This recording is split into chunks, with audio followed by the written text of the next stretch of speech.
Oh fuck. What's good, gang? How we doing? It's Ace Attorney Day! Wow! Fuck, I gotta turn on my lights. And the lights that only I can see. Peyton! Wow! Hey! Oh my god! Oh, I forgot my fucking... Hold on. Fuck, I opened Spotify! No! I'm not even showing my camera. Hold on!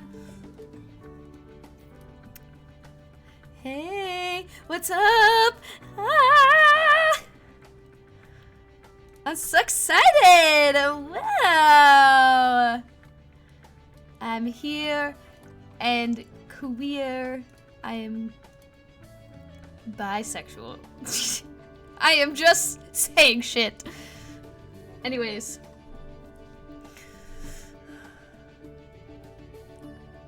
Kirby. Hi.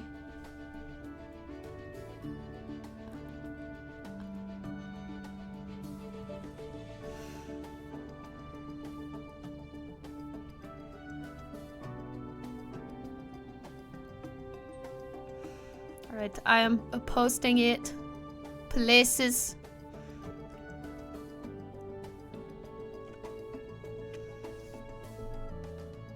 Kirby is venturing. Come here, Kirby.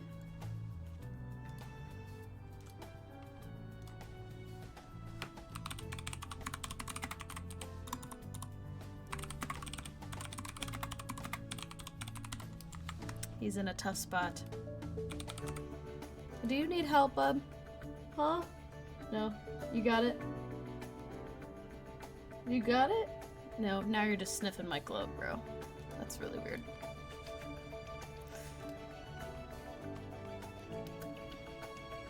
Kirby, what are you doing? Alright, let's open the Ace Attorney.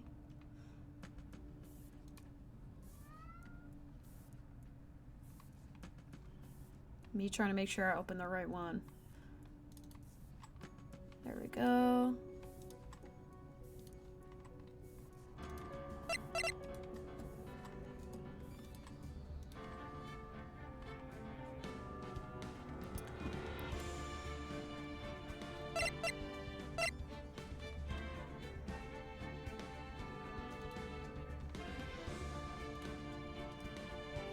Ate.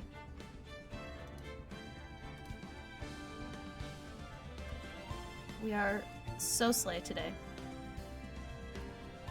Kirby, I can't tell if you're stuck trying to get down or what. Here, though. Hey, Mr. Means. How are you? I know, it's a great big world up here, huh? Yeah. Say hi to stream. You want down? That's okay, me too.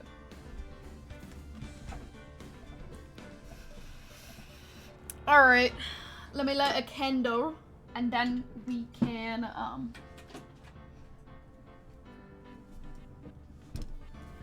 one of my old, Bath and Body Works candles. Honestly, I kind of want to get the other one, actually.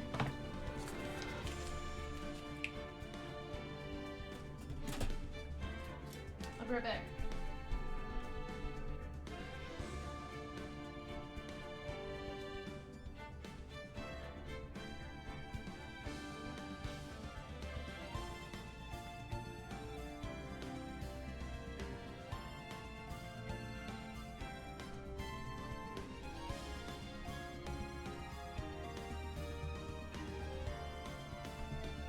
Got it. I have to clean off my desk. Hello, Ellie.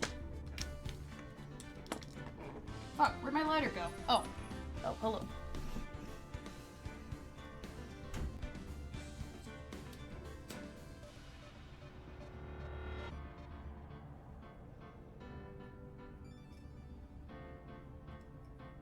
Bruh, I can't reach the fucking wick!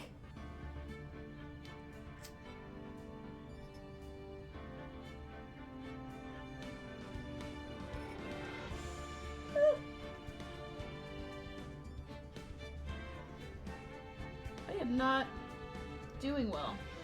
Okay, I guess I'm not doing this candle, which is really unfortunate. I don't want to light that one. I'll light the other one. That's fine.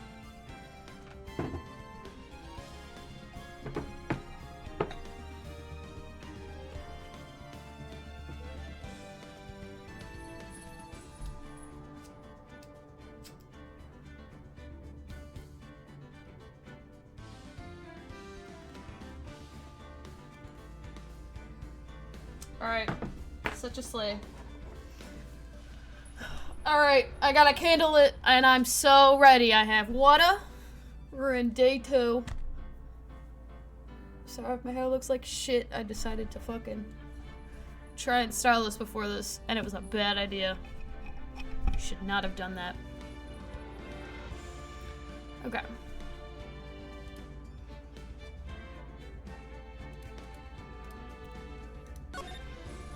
Alright, ready, gang? Trial day 2. Let's get it!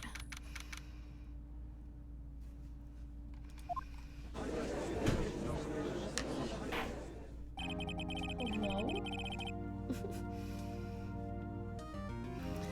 Fuck, I gotta do all these voices now. The court is now in session for the trial of Mr. Miles Edgeworth. The defense is ready, Your Honor. I gotta fucking take off one headphone so I know what the fuck I sound like. Oh my god, I don't want to do a Von Karma voice. Fuck.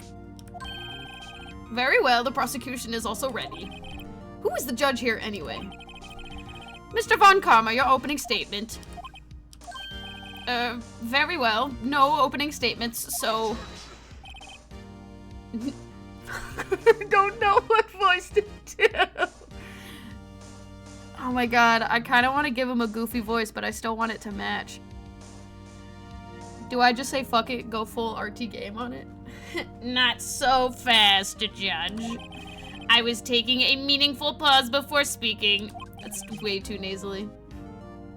Right, of course. I hate it here. A prediction. Today's trial will end in 3 minutes from now. We'll just figure out a voice as we go. Order! Order! Mr. Von Karma, what is the meaning of this? Bah! Must you question everything? It will be over in 3 minutes. We have no time to waste. I'll call my witness now. Right. I call my witness, my decisive witness, to the stand. Is that It's that mysterious boat shop owner. I don't fucking know. Oh my god, and I gotta do an old man voice. Fuck. Witness, state your profession.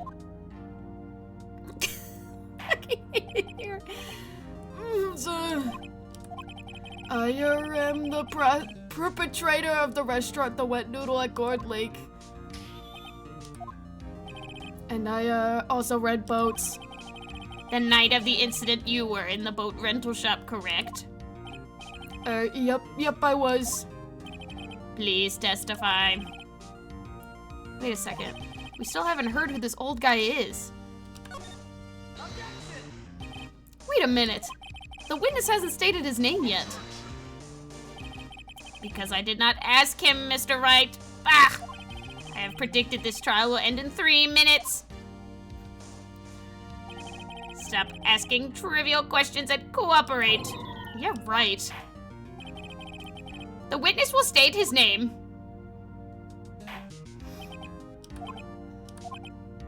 Well, I'm not really sure. Yep. What do you mean? My, memory. Your Honor, the witness does not remember anything beyond the last several years. Ergo, he cannot recall his own name. He can't recall, you say? Yes, but the incident in question took place 3 days ago. He can testify. Very well. Let's hear his testimony then, shall we? Witness? Fucking, these voices suck ass. I'm so sorry. It was the night of the 24th, just after midnight. Yup. I was in the restaurant where I, rent boats as usual. Then I heard a bang. Yup. When I looked out the window, I saw a boat floating on the lake. Then I heard another bang. Just about then, the boat comes back to shore and a man walks by my window. Very well. I'd like to begin the cross-examination. There is nothing to question in my witness's testimony. Ergo, no need for cross-examination. Besides, there are only 10 seconds left before our 3 minutes are up. Judge, your verdict now. Yes. Mr. Wright? Hello? What are you saying? Of course I'll cross-examine the witness. Very well, you may begin. Jesus Christ. Excuse me, Mr. Von Karma? 3 minutes just passed. I see. Well then, let's just take our time. You may cross-examine the witness. Fucking calm the fuck down, you stupid bitch. No one cares. I was gonna make a joke, but I'm not going to. Okay. Just after midnight. Okay. Yep, just around then. Are you sure? Pretty sure, yep. When I talked to you yesterday, you were rather vague about the time. I'm surprised you seem so sure about it today. Okay. I asked him and he remembered. Isn't that right?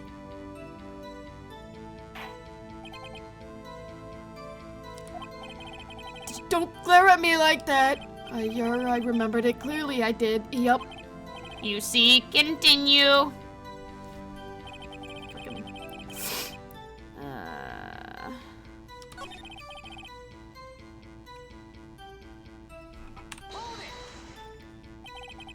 And where did the bang seem to come from?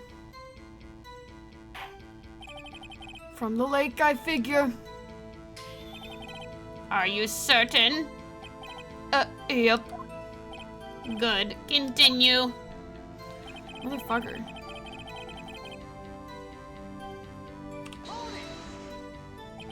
Was there someone in the boat? I mean, I feel like you should ask, hey, do you remember who the fuck you rented to? Even though he'll probably have no fucking clue. It was pretty far out there, I couldn't see clearly, but I figured there was 2 men out there, yup.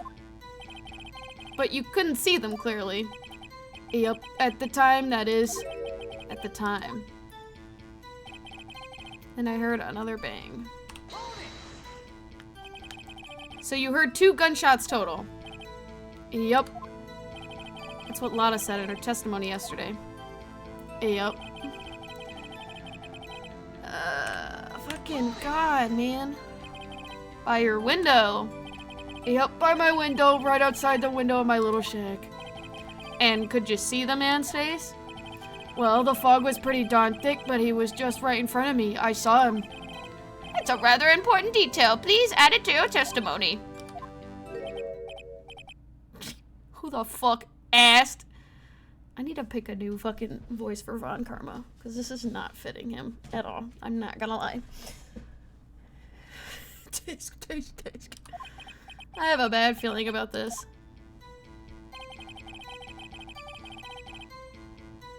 A man was the defendant. He was saying, I can't believe he's dead. Are you sure? Uh-oh. Dad! That's certain, Keith! He said, I can't believe he's dead as he was walking by, too! Yeah. Witness, are you sure that the person you saw was Miles Edgeworth? This is too... Oh. I killed Dad. It was him, that Edgeworth boy! This sounds like decisive evidence indeed. I see no room for doubt. Von Karma. He lured me into a cross-examining so he could set me up for a fall. Tisk, tisk, tisk. Nick, I don't like the way things are going here. Everyone in the courtroom is glaring at us. I'd better act quick or this trial is going to be over. Raise an objection. I guess! Your Honor! We proved in yesterday's trial that it could not have been Edgeworth who had fired that gun. Mr. Wright, are you referring to the fingerprints from Edgeworth's right hand found on the gun and the photograph showing the man firing with his left hand? Exactly. That is easily explainable. He could have wiped the prints after he fired. Why didn't he wipe the prints after he held up the gun in the other hand? I don't fucking... Make it make sense! This trial makes me angry, but not as angry as some other ones do.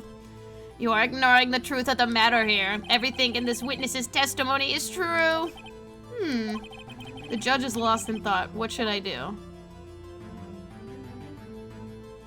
If obviously... Can I not fucking raise an objection anymore? Unless I do it again. Is it just gonna be the same thing? Your Honor, this witness claims that Edgeworth said, I can't believe he's dead, but his word is all we have. If he were telling a lie... Mr. Wright, in a court of law, the evidence tells all. Apparently, you have not yet realized... Not yet to realize even this basic fact. If you say this testimony is a lie, show us proof. Nick, do we have evidence? It's no good. There's nothing I can do. Fuck! Are you sure? To be honest, I don't know what to do anymore. Please, can you hear me, sis? Please, we need your help. Nick needs you. Tisk, tisk, tisk.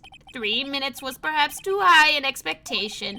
However, 15 minutes isn't bad. This must be a new record. Enough! The witness may leave the stand.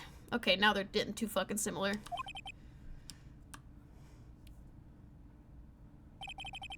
This court sees no reason to further prolong the trial, nor is there any reason for more time to decide the case against the defendant. The case is extremely clear. I see no room for misinterpretation of the facts. What? No! This court finds the defendant, Mr. Miles Edgeworth. Make it make sense. The accused will surrender to the court immediately, to be held pending trial at a higher court within a month of today's date. That is all. The court is adjourned. Well, wait! Who was that just now? Me! Huh? What? I forgot about Larry. Hey, bestie. Larry? What are you doing here? Listen, you gotta listen to me. I was there in the park the night of the murder. I wasn't sure about it until just yesterday. But today I remembered it. Remembered what? The gunshot. I heard it too! That is not the Larry voice I had, but honestly, I don't really think it matters at this point. Order! I'm fucking killing my voice already. What is the meaning of this? The verdict has been decided. I call for adjournment. One moment, Mr. Von Karma. So you say you heard a gunshot? Yeah, I did. A gunshot that night. I was sitting here in the audience listening to the testimony. Then I realized something he said was different from what I remember. Anyhow, I can't just sit here and let you call Edgy a murderer. It's just not right. I'll testify. Let me testify. Order! Order! Well, this is the first time something has happened like this in my court. I'm not quite sure how to proceed. Judge, you've already given your decision. The trial is over. Nick, this is it. Larry's given us one final chance at this. She's right. If only it wasn't Larry. He could make things even worse. Mr. Edgeworth was just declared guilty, Nick. It doesn't get any worse. You're right. Okay. Your Honor, if there's another witness, it is our duty to let him speak. Right here, right now. A waste of time. The verdict cannot be overturned.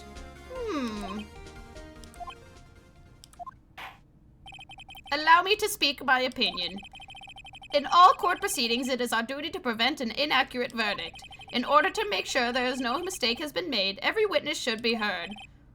What is this? I withdraw my previous verdict of guilty. Slay.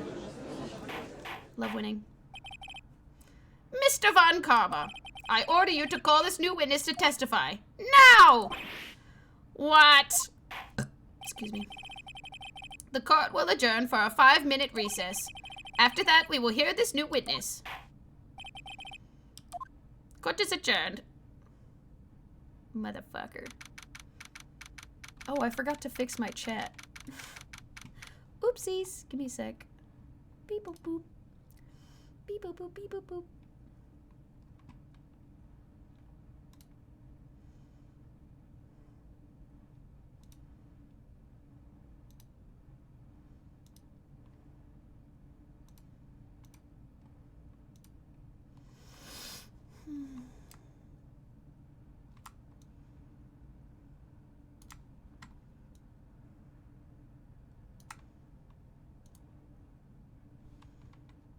I don't remember what I used to have it under, but that looks about right.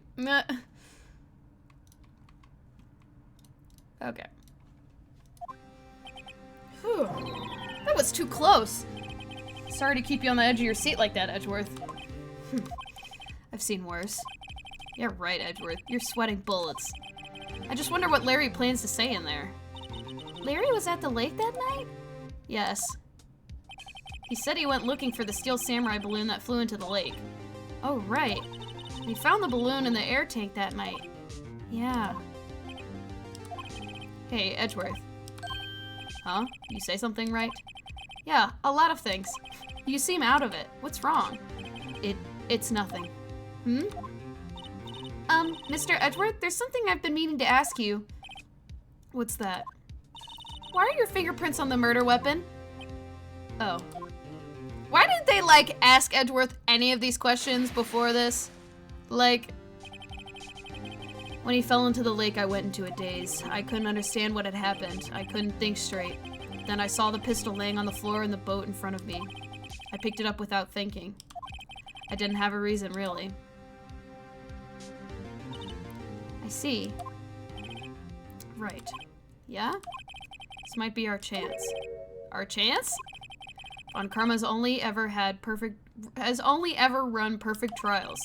Perfect trials? Perfectly prepared witnesses. Perfectly complete evidence.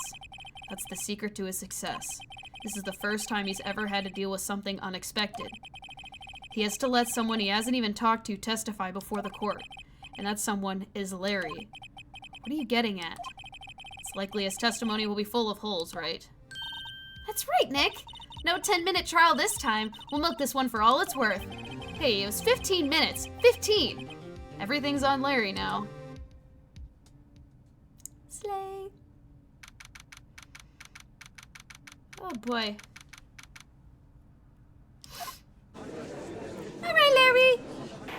this thing. As I attempt to try and find other voices for these characters at this point. I'm just kind of saying shit. Court is now back in session. Witness, please testify to the court about everything that you saw on the night of December 24th. Right, leave it to me. Fucking sounded like a Power Ranger main character. I don't fucking know. I'm just saying shit. Please, Larry, don't mess this one up. I hate to admit it, but you're our last chance. Von Karma didn't even have time to prep his witness. I just hope Edgeworth is right about this being our big break. Larry, so God, if you fail me now, I will fucking kill you, bro. Even though I know what happens, I will fucking kill you. That night I was out on the boat oh my God. I need to figure out a different voice for him at some point. That night I was out in a boat on the lake.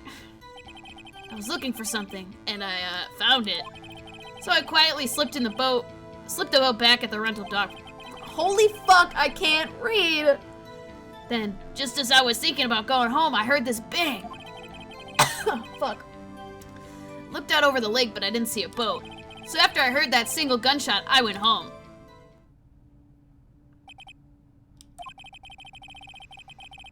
That was an unusually vague testimony, even for this court. In any case, Mr. Wright, you may begin your cross-examination. Yes, Your Honor. What's wrong, Nick? It's Larry. I have no idea what he's going to say if I press him. I'm a little scared. Well, we've come this far. There's no way to go but forward, Nick. Period. Okay. Something wrong, Mr. Wright? There's so many things wrong, I don't even know where to begin. Well, okay, first of all, what time was it? Oh, it was after 11 when I went out on the boat. By that time, everyone had gone home for the night. So I waited until the coast was clear, so to speak. And why were you out on the boat at such a late hour? Okay, I think I know what to...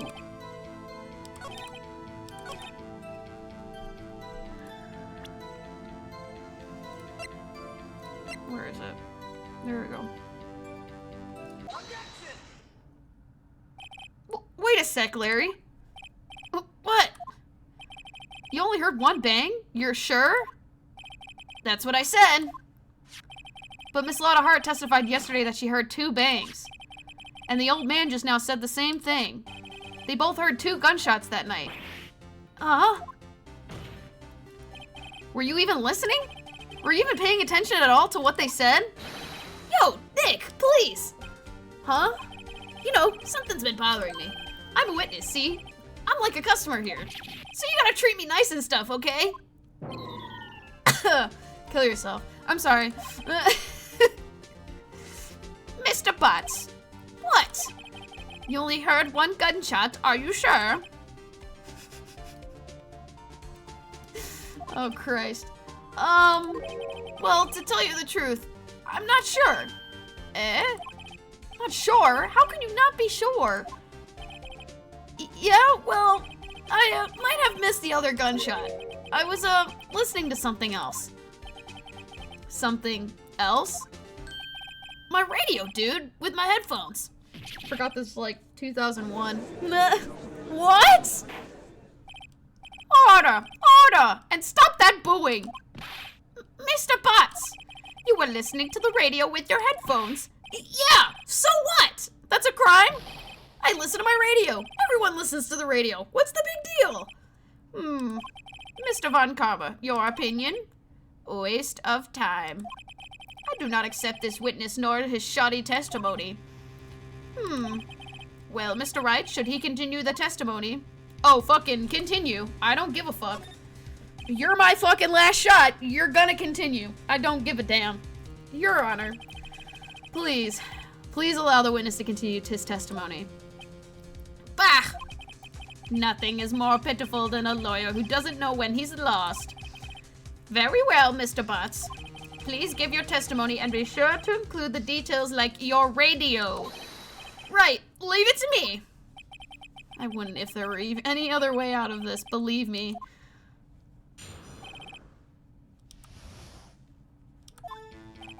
Larry, you fuck. It's lonely being alone on Christmas Eve. That's why I was listening to an all-request show on the radio, see? I was listening to it, real booming loud like. But I'm sure I heard that gunshot. I remember exactly what the DJ was saying when I heard it too. And? You were listening to your radio at a high volume? Yeah, what's the big problem? Can't a man listen to his radio in peace? Isn't this a free country? I truly believe Larry has no idea what the problem here is. Judge, can you believe a word this witness says? What he heard was probably nothing more than a drum beat from the radio. True enough, it is difficult to believe this testimony. Wait, Your Honor. The witness said he remembers exactly what the DJ said when he heard the gunshot. Excuse me? DJ? An announcer, the guy who says things on the radio? Anyway, what this means is when he heard the sound, no music was playing. The DJ only talks between songs, so he could have heard the gunshot from the lake. I'd like to cross-examine the witness, Your Honor. Very well, Mr. Wright. I can't believe I'm continuing this tirade.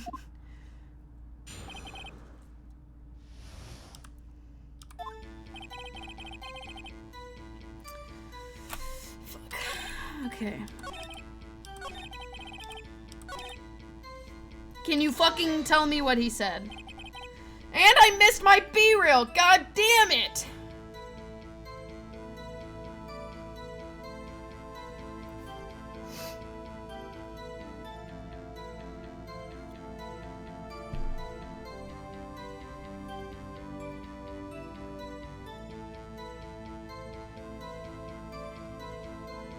I look an insane crazy moment.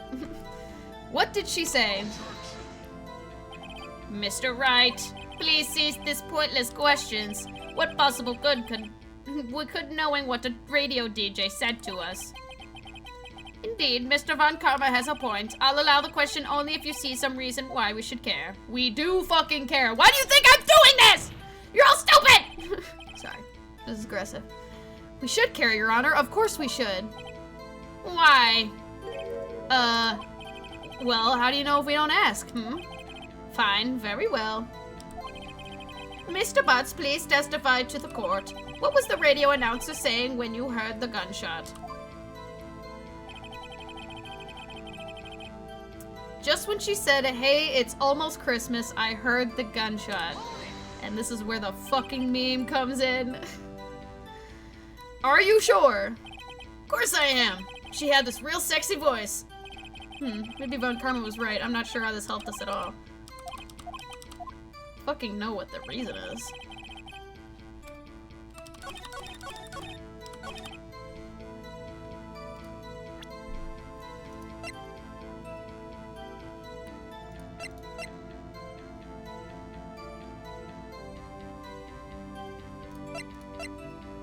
Okay, which one exactly am I?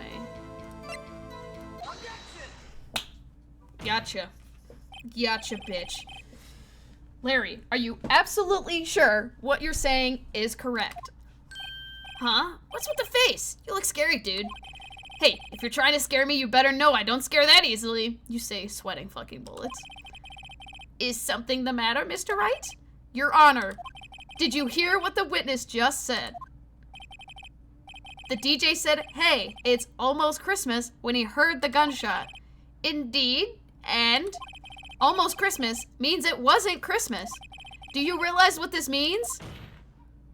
When he heard the gunshot, it was still Christmas Eve. That would seem to be the case, yes. But that contradicts the two testimonies we heard so far, Mr. I almost said Mr. Your Honor. Your Honor. Both Miss Hart and the old man said that it was after midnight when they heard the shots. In other words, when they heard the gunshots, it was already Christmas. This is a clear contradiction, Your Honor. Fucking got him. Order! Order! What does this mean? The two prior witnesses heard gunshots after midnight.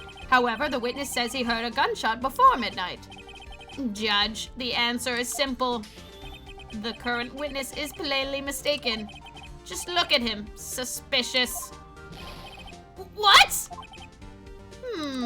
Well, Mr. Wright, what do you think about Mr. Butts' claim he heard the gunshot before midnight?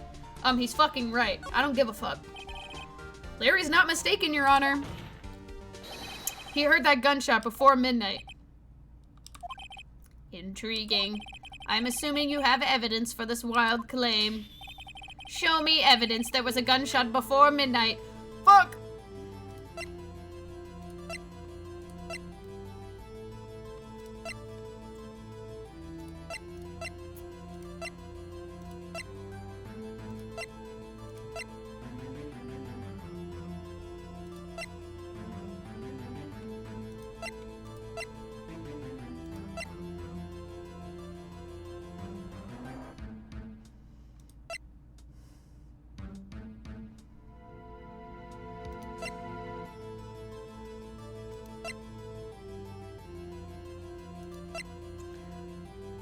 Fuck, I don't know.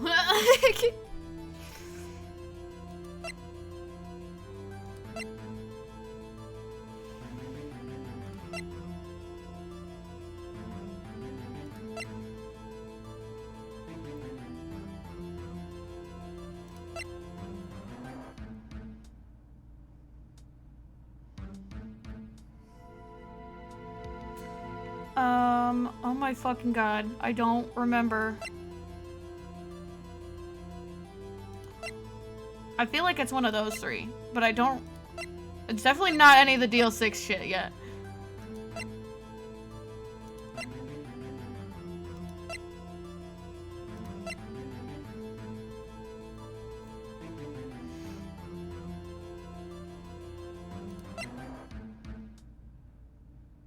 Okay, well, I have 3 chances, I guess, really, to do this.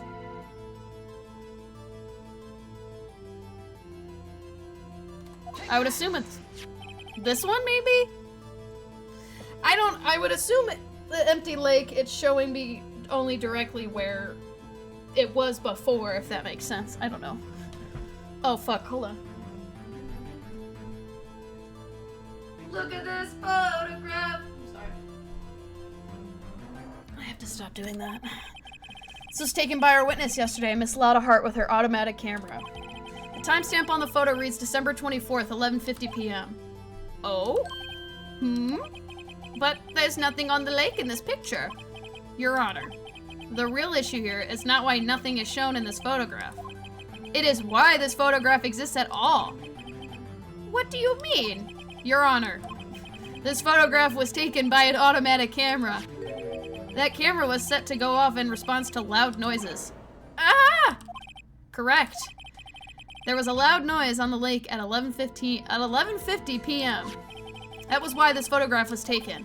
In other words, when Larry heard that gunshot, it was most definitely still Christmas Eve. Indeed, it was seen that is the case. Then, where does this leave us? Miss Hart testified that she heard gunshots after midnight. Are you claiming she was mistaken? Not at all, Your Honor. It is the fact that the camera also triggered at 15 minutes after midnight. Your Honor, that night there were 2 sets of gunshots with a 25-minute pause between them. Why would this be? Don't be fooled, Judge. That camera was set to respond to loud noises. Yes? There is no proof that loud noise at 11:50 was a gunshot. Why the witness could have sneezed, triggering the camera. Hey! My nose was clear that night, man! Clear! Well, Mr. Wright, there's no turning back now. Can you prove that the loud noise at 11:50 was indeed a gunshot? Please show the court evidence if you have any. Fucking, why do I gotta have evidence for everything? It's almost like this is a fucking court of law or something.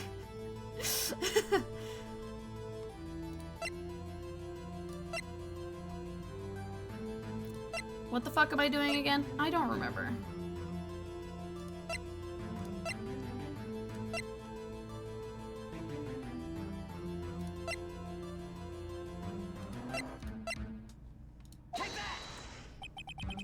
Oh, I guess it's not the...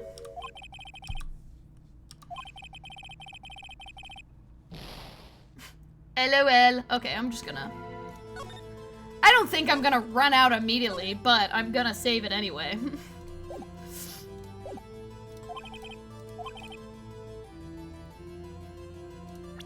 Actually, I'm gonna save it on this one.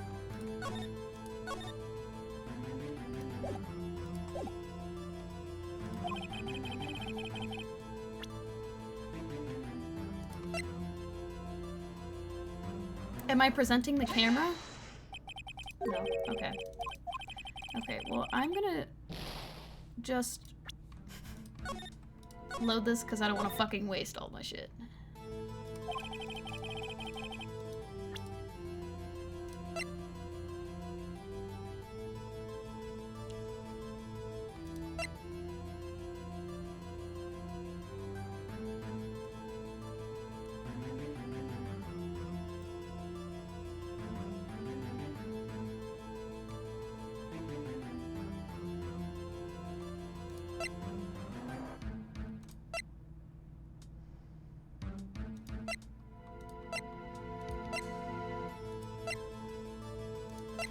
The only other thing I can think of is presenting the autopsy report. No. I'm about to fucking just do all of it. Do all of my fucking evidence right now.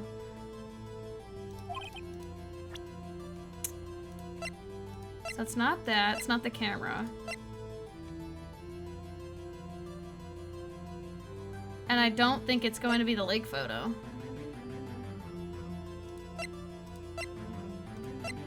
And it's not the article.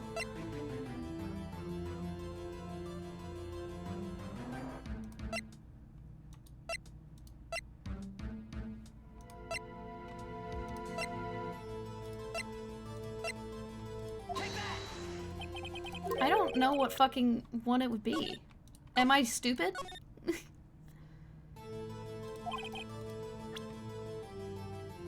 Okay, so it's not the camera, it's not the autopsy report, and it's not the lake photo. Is it the other lake photo? There's no fucking way.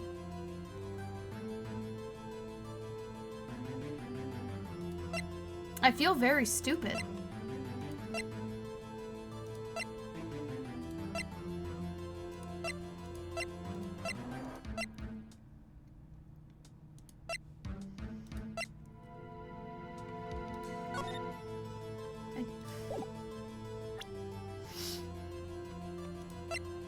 There's no way it's the second lake photo.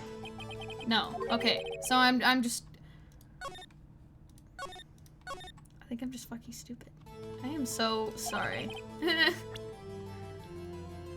So it's none of these. It's not this one.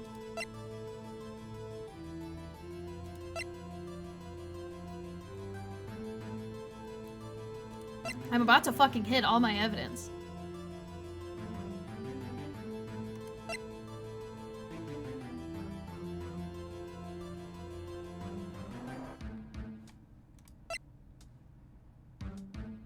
I'm so confused.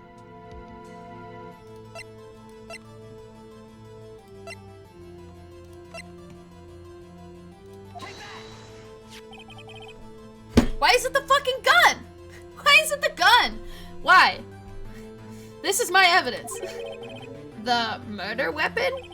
Something about this pistol was bothering me, Your Honor. Both of the witnesses who testified yesterday heard 2 gunshots. However, the murder weapon was fired 3 times. When, then, was the last shot fired? Only now have I realized the truth. That 3rd shot was a shot Larry heard just before midnight.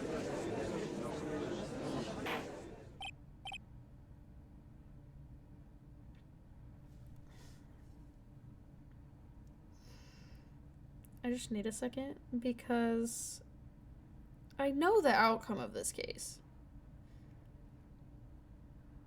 And I'm not gonna say anything else right now because I'm trying not to spoil it. Even though I said before I was going to spoil it, probably. That was just what's gonna happen. I've already played this part of the game before. But I'm trying not to spoil it too much because for like the sake of rewatching it or something or whatever, but like I don't know. Anyway, that would make sense of the evidence we've seen so far. All I will say is I know where that 3rd bullet is. I'm really bad with spoilers sometimes. Sometimes I just can't help it. However, this leaves me wondering what exactly did happen that night on the lake. Exactly. If this is true, there were 2 sets of gunshots separated by 25 minutes. One at 11:50, another 15 minutes after midnight. Why, I ask you, why? Uh-oh, I better think of something quick. Wait a second. Gunshots separated by 25 minutes? Ah! What's wrong, Nick? I have it! I have it! Huh? Remember the case with the steel samurai? Huh? Yeah, of course I remember. The murderer in this case had the same idea as the murderer in that case. What do you mean? Maya. Yes? If we don't figure this out now, we'll never overturn Edgeworth's guilty verdict. I've got a hunch, and I'm going to run with it. Right. I mean, is this safe? Safe? We've already gotten a guilty verdict. We've got nothing to lose. You just watch and let me know if I say anything that sounds fishy, okay? Right, Nick. Your Honor. Yes, Mr. Wright? The testimony just now has cleared up this entire case. What do you mean, Mr. Wright? Tisk, tisk, tisk. So you finally realized the truth? There can be no other murderer here other than Mr. Edgeworth himself. Wrong, Von Karma. A man that was shot that night, but it wasn't Edgeworth who did the shooting. Listen, rookie. Take a deep breath and consider the facts. At the time of the murder, 1 boat was on that lake. It was shown by the witness's photograph. The defendant Edgeworth and the victim Robert Hammond were on that boat.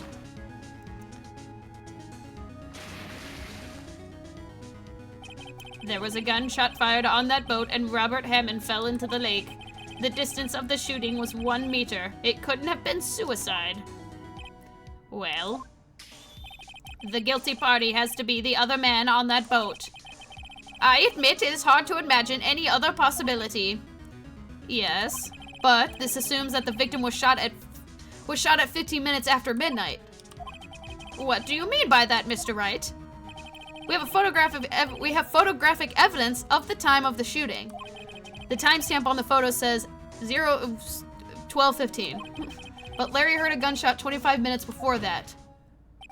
Robert Hammond was killed then, 25 minutes before he was before the shot on the lake. That's the only way Edgeworth could be innocent. Mr. Wright, are you quite mad? Explain who the 2 men on the boat are. Edgeworth and the murderer! Of course, it was Edgeworth and the murderer. After the murderer killed Robert Hammond at 11:50, he assumed the guise of Mr. Hammond and met Edgeworth. Edgeworth is sitting there like, yo, holy fuck, bro. What? Are you serious? Yes, Edgeworth won't tell us why he went to the lake that night. However, I have a hunch. That night, Robert Hammond called Edgeworth to the lake. Now, Edgeworth didn't know Robert Hammond's face that well. That's why he didn't suspect anything when the murderer took Robert Hammond's place. I'm not sure what to make of all of this. Ludicrous. Mr. Wright, tell us the name of the murderer then. The murderer's name? Right, it's... I don't know. I was gonna say Lotta Hart, but I don't feel like it's appropriate right now. Actually, I don't know the murderer's name. You don't know? Ah, again, you waste my time. I don't know because he never told us. I love this case. The murderer is the caretaker of the boat shop. That old man. At 11:50, he was the one who killed Robert Hammond. The caretaker of the boat shop? Where did he do this? There weren't any boats on the lake then. Why would he have to go all the way out on the lake just to shoot someone? May I suggest the real scene of this crime was not on the boat? What? Well then, where did the murder take place? Probably at the fucking shack. Kabloink. Here, of course, the boat shop, where he lives. That way he could meet with the victim without anyone seeing. Do you have proof that the boat shop was the scene of the crime? Recall Larry's testimony, if you will.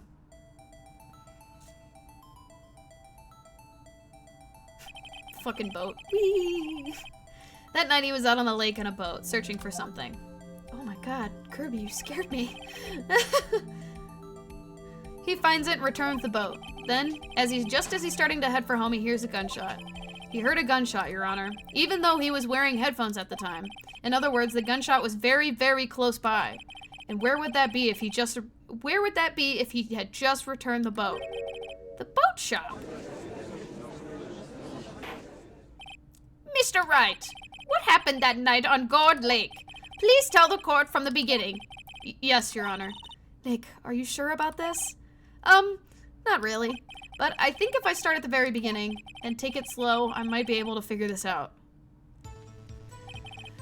That night, fuck. The caretaker of the boat shop called Robert Hammond to his shop. Motherfucker. Hello? That's not what I wanted. Wait, hold on. I'm trying to put my lid on. This is not how I want it.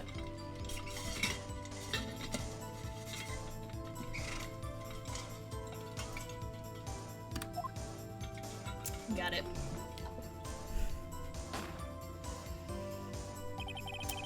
This was around 11:50. That was when the gunshot that Larry heard was fired. After that, the caretaker put on Robert Hammond's coat. He became Robert Hammond. Then he got in the boat with Mr. Edgeworth and went... I accidentally clicked forward. He then got on the boat with Edgeworth and went out to the middle of the lake. Then who shot the pistol on the boat, Mr. Wright? It was the fucking caretaker.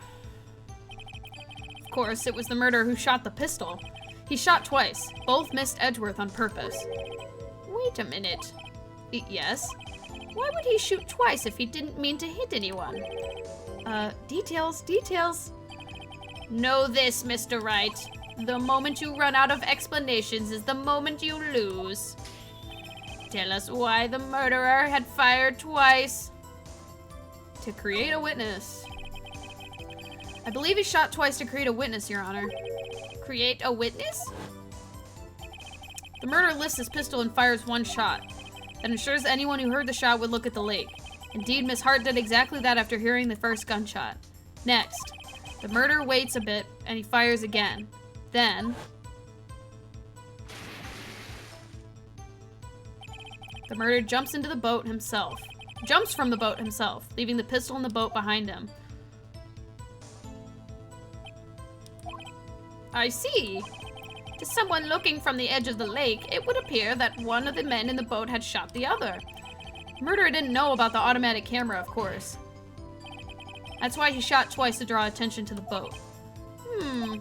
Once you realize that, everything else falls into place. The boat shop caretaker swam back to his shop, then he put Mr. Hammond's wet coat back on the body. Then he threw the body into the lake. This is what happened, Your Honor. These are the events that transpired that night on Gourd Lake.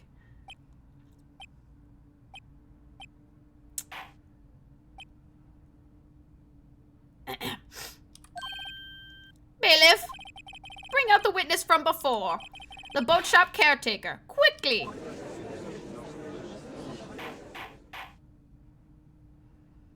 I love winning. Very well. While we are waiting for the caretaker, I would like to ask the defendant, Miles Edgeworth, a few questions. Mr. Edgeworth, please take the stand. Hey, Edgeworth. How you doing? Mr. Edgeworth, you heard what the defense has said? Yes. Well, why did you go to the lake that night? What Wright has said is mostly correct. Astonishingly so, actually. Yes. Several days ago, I received a letter. The letter was signed Robert Hammond. He asked me to come to the boat shop by the lake at midnight on Christmas Eve. He said he had something very important to discuss with me. Something important? I'm sorry, I can't say what it was. Your Honor, sir! Bailiff, we are conducting a trial here. I ask you to remain quiet. The witness has disappeared. He isn't at the boat shop either. Y'all fucking went and checked that quickly? What? What should I do? Find him, quickly! We cannot allow him to get away!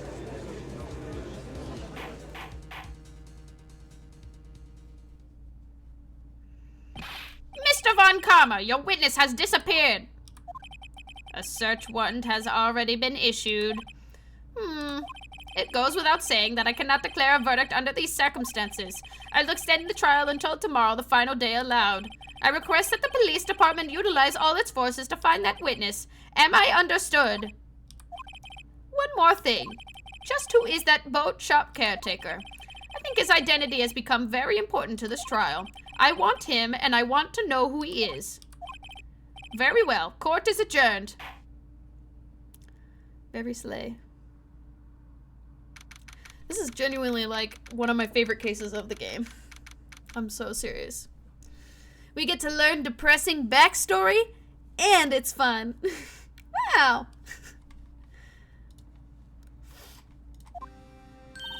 Yay, Nick! You did it! Yeah. Well, at least we got out from under that guilty verdict. And what about Larry? That was something else.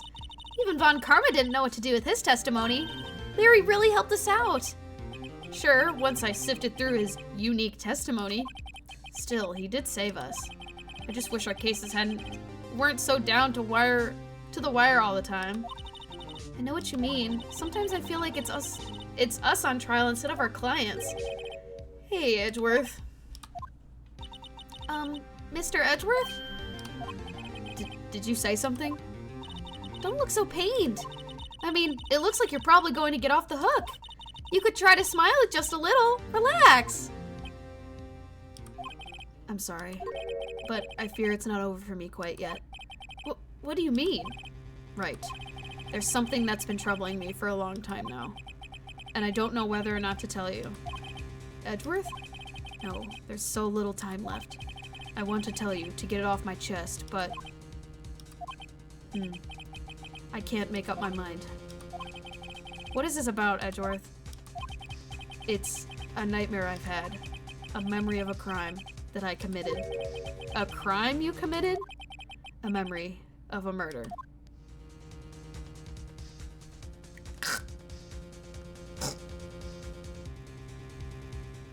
It's almost like you shouldn't commit murder!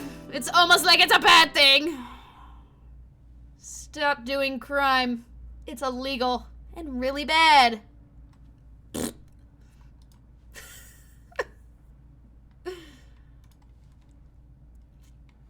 Crime is bad. That's all I've learned from this game, is that that crime is super, super not good. Lord. December 27th, 2:11 p.m. Wright and Cole offices. What was Mr. Edgeworth talking about? Yeah, he's not gonna just say it in the middle of fucking, you know, memory of a crime that I committed. A memory of murder. Do you really think Mr. Edgeworth killed? I don't believe it. Not Edgeworth. Some painful memory has been troubling him recently. But he never takes someone's life. Never. Nick. Yo! How's everyone doing? What do you think of my performance today? I've had him swooning in the aisles, huh, Maya? Swooning? Me? Oh yes. I do remember feeling faint. Right on! Tell me the truth. It was like love at first sight, right? Right, Nick? Huh? Me?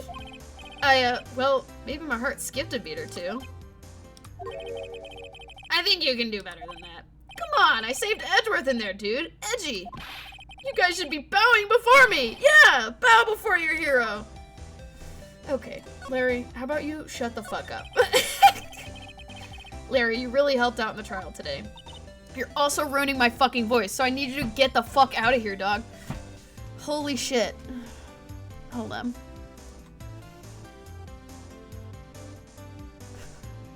Larry, you're like fucking killing me here, bro.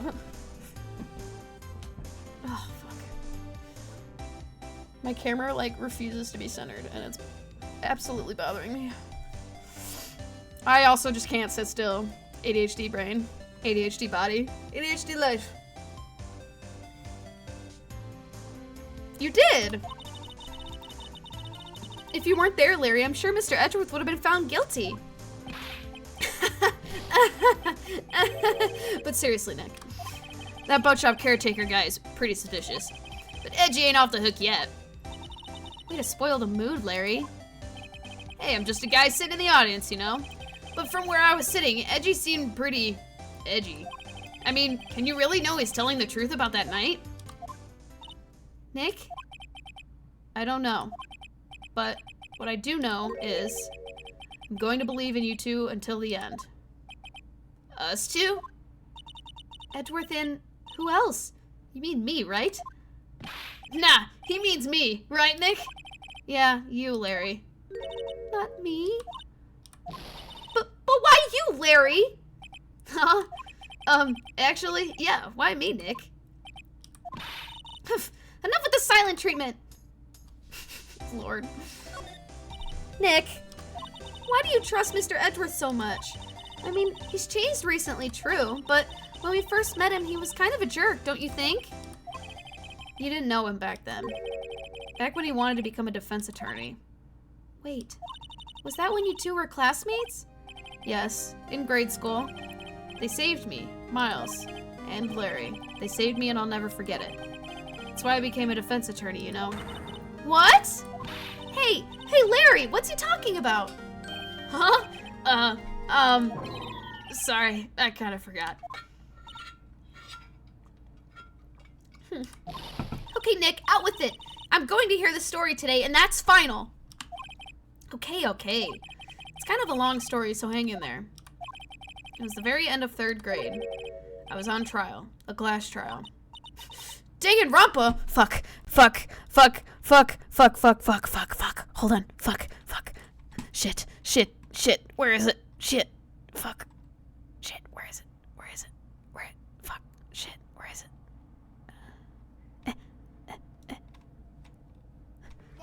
No, fuck! Not the ad! Turn the ad off. Fuck. No! Fuck! It's another ad! This is ruining my fucking tension right now. Hold on. Did you say Danganronpa?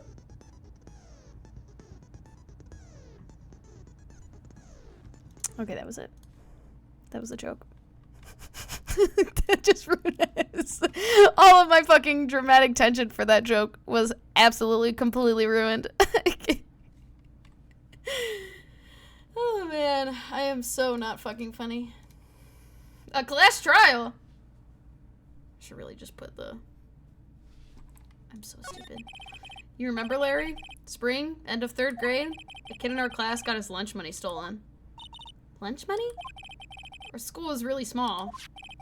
Every month, kids would bring in an envelope with money for lunch from home. Huh, I see. Anyway, this kid's envelope disappeared, with $38 still inside.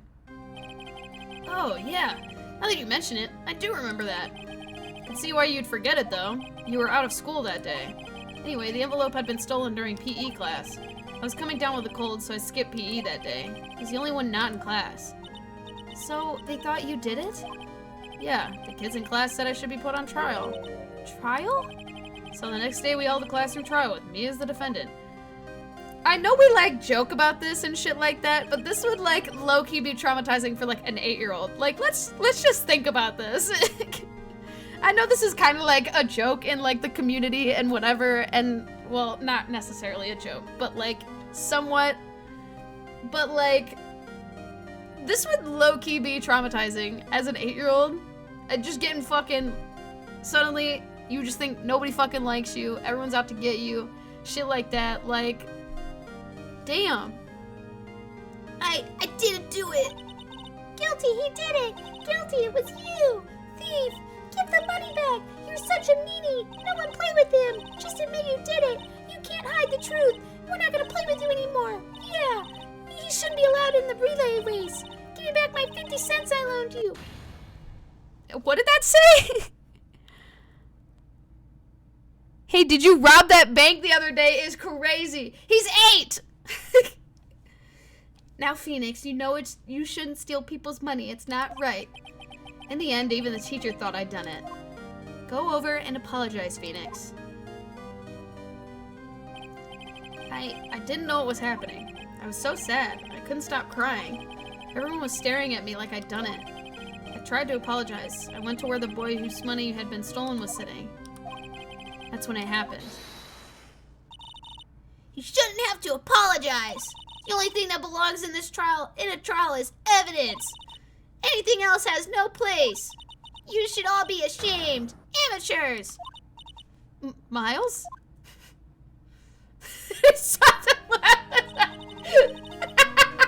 I just connected the voice that I just did to the picture.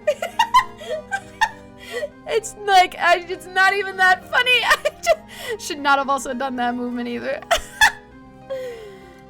Oh man, It wasn't you who stole the money, was it? No. Then you shouldn't apologize. Everyone's been shouting you did it, but no one has any proof. That is why, Your Honor, this boy is innocent. but Miles, it was your money that was stolen. Yeah, he did it. He's the one. We don't need proof. We can say he's sorry. Why don't you all just shut up? Baby Larry. This is always how it is. Everyone ganging up and picking on one person. Just think about how he feels. He said he didn't do it, so he didn't do it. Slay. Besties for life, you know? Very well. I will replace the money myself. This class trial is over. And that's how it happened. After that, the three of us were best of friends. Wow, I had no idea. Yeah, I had no idea either. I mean, I forgot. That's when I learned what it meant to be alone. Totally alone, without a friend in the world. You did a good thing, Larry. Yeah, well, I was just lucky that I took the day off from school. If I'd been there, they would have thought I'd done it. So, I kind of took it personally, see? Something smells, it's usually the butts. Anyway, Edgeworth and I talked about that. Edgeworth and I talked after that class trial. That's when I heard his father was a defense attorney. I remember his eyes would shine when he would talk about his father. I'm going to become a I'm going to become a defense attorney just like my father. I feel like a fucking anime character right now. I don't even need to do the pointing, and I'm doing the pointing. Why am I doing this? A famous defense attorney. Why am I doing this? This is so fucking extra. It's Danganronpa all over again. Then, a few months later, he suddenly transferred to another school. The DL-6 incident. Right. I'm not sure, but the transfer probably had something to do with his father's death.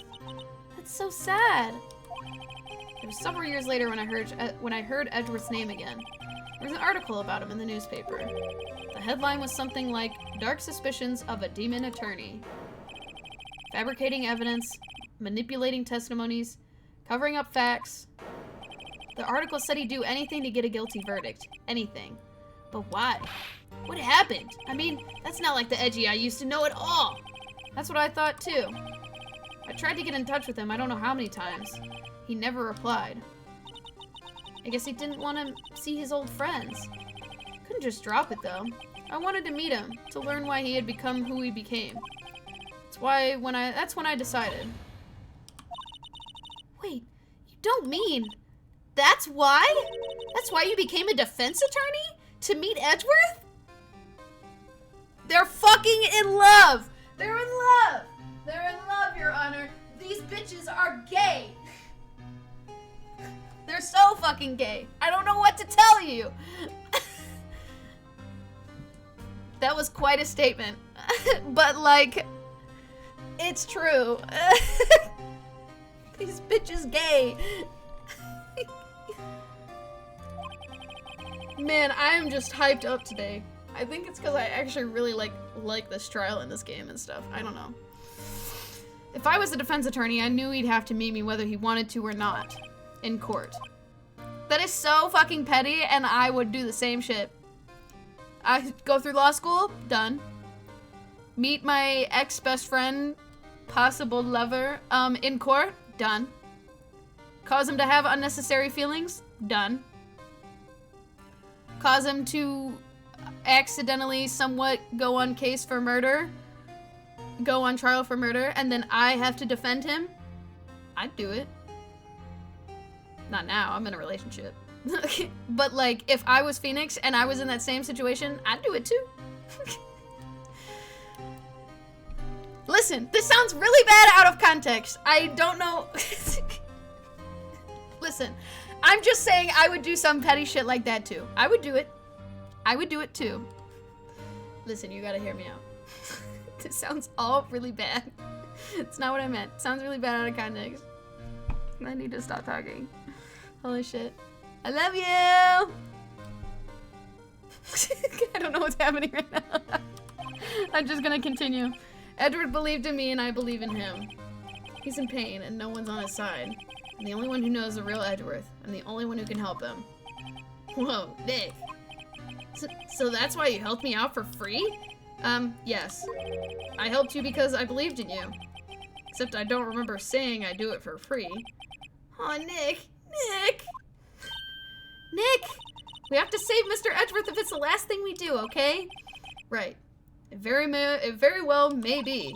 First, there's that rental boat shop caretaker. We need to find out who or what he is. I'd settle for who. I guess I can clean out some of this evidence I no longer need. Okay, let's go. Anyway, the only conclusion I am just saying, is they're in love. And I love petty shit. And I would also just... me drop everything just to see one person? Bet. I just was gonna make another joke and I couldn't think of one fast enough. You look as grim as always. Mr. Edgeworth, I heard the story about the class trial. Class trial? What do you mean? You don't remember? No, I don't. Your lunch money was stolen, wasn't it? In 3rd grade? Lunch money? Oh, right. Yeah, I seem to remember something like that. Nick, I think you're the only one who really remembers. Well, it probably only really mattered to me anyway. Mr. Edgeworth, didn't you know? That trial was the reason Nick became a defense attorney. Ridiculous. Gee, thanks. That said, it does sound like the kind of thing you do. You haven't changed a bit, have you, Wright? So simple. To a fault, even. Well, maybe, yeah. I think you changed too much, Edgeworth. Perhaps. I hate these bitches so much. Hey, Edgeworth, why did you become a prosecutor anyway? You used to look up to your dad. You said you wanted to be a defense attorney, right? Couldn't let myself deny reality like you. What do you mean? My father was taken from me, and you want me to defend criminals? Sorry, Wright, but I'm not that good of a person. One suspect was apprehended in your father's murder, right? Yes, the man trapped in the elevator with my father. His name was Yanni Yogi. I want to know what fucking kind of name is that, but... he had to be the shooter, any way you look at it. Yet, he was found innocent. That defense attorney got him off the hook. That would be Robert Hammond. On that day, 15 years ago, 3 of us were trapped in the elevator for 5 hours. When we were rescued, we all suffered... English. When we were rescued, we all suffered oxygen deprivation. Please. Sorry. I had lost all memory of the murder. Lost your memory? Even now, I can't recall what happened in that elevator. That was the crux of Yogi's attorney's argument in court. He claimed Yanni Yogi had been not of sound mind due to the oxygen deprivation. Yogi was released due to lack of evidence. Innocent. That's when I changed my mind. I started to hate defense attorneys. What's your relationship with Von Karma? He's my teacher, and a man who deserves respect. I learned everything I know of courtroom. I learned everything I know of courtroom techniques because of him. So he's like my sister was to you, Nick. He's a perfectionist in all things. In court, in his personal life, he's obsessed with doing everything perfectly. Perfectly, huh? In all the cases he has taken on, none were left unsolved, and not one suspect was declared innocent, ever. But that's... I know. It's possible some of the suspects were indeed innocent. However, it is impossible for us to accurately determine that in every case. All Von Karma does is his job, to find the suspect guilty, perfectly. In any case, it's nigh well impossible to find a weakness in him. Should a weakness appear, he will do everything in his power to make it go away. Edgeworth? If what you're saying is true, you're headed for a guilty sentence tomorrow. He's right. Now's not the time to praise your enemy, Mr. Edgeworth. Holy fuck. It's a strange situation in which I find myself, I'll admit. No kidding.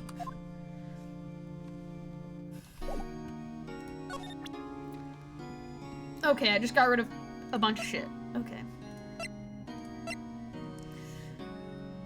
I want to see... I don't remember if I said anything about... Okay.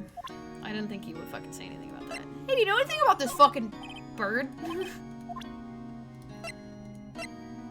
You want to see a picture of your dead father? Nick, no! It's a photo of his father. Don't show him that. You're right. Now probably isn't a good time to dredge up those memories. Here, you want to see a picture of your dead father? What is it? Nothing. Nothing at all. That? That is so fucked up. Here, you want to read the case? It was that case that changed my life. And tomorrow, on December 28th, its statute of limitations runs out. Tomorrow. Could that be a coincidence? But even if the case is finally closed on paper, it will never be erased from my memory, ever. Poor Mr. Edgeworth. Anyway. Okay. Let's go to the Grossberg law offices. He's out. Again. When does he work, anyway? Now, don't be harsh. Guess we'll have to come back later. Just fucking never here.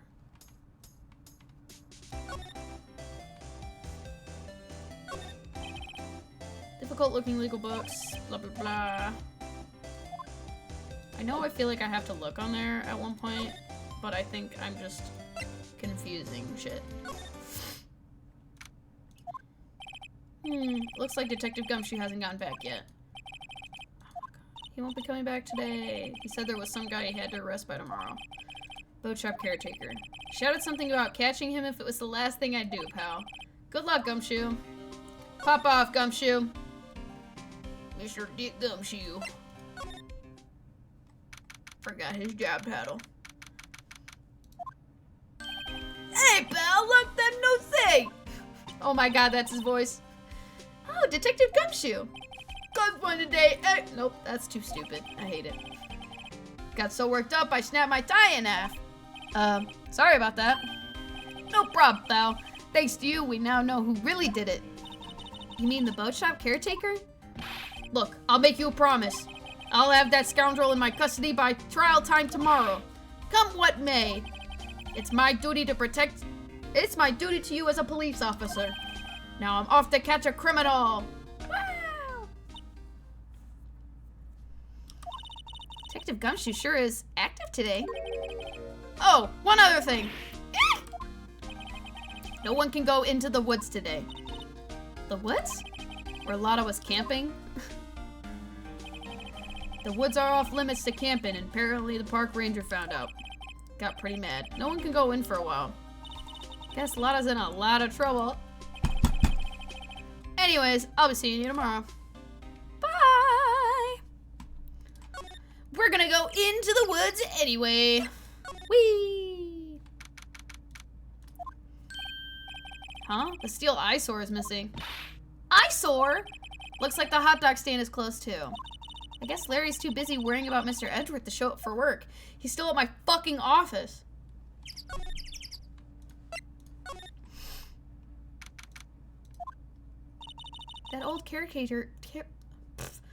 That old caretaker got away. Yep. I never imagined he might be the real murderer. Ahem. I know that clearing of the throat anywhere. Oh, hello. What might you be doing here? Out for a walk, hmm? I don't remember his fucking voice. Anyway. The day of my youth, like the scent of fresh lemon, you see. Mr. Grossberg, this is no time for idle reminiscing. Mr. Edgeworth's trial ends tomorrow. That is true, yes. But from what I saw of today's trial, Edgeworth should be fine, right? Well, I'm not so sure about that. Ho-ho, what do you mean by that? Well, I'm not sure. If you find anything out, come by my office at once. I may be able to offer you some assistance. Okay, bye! Thanks. What do you think Mr. Grossberg was doing here anyway?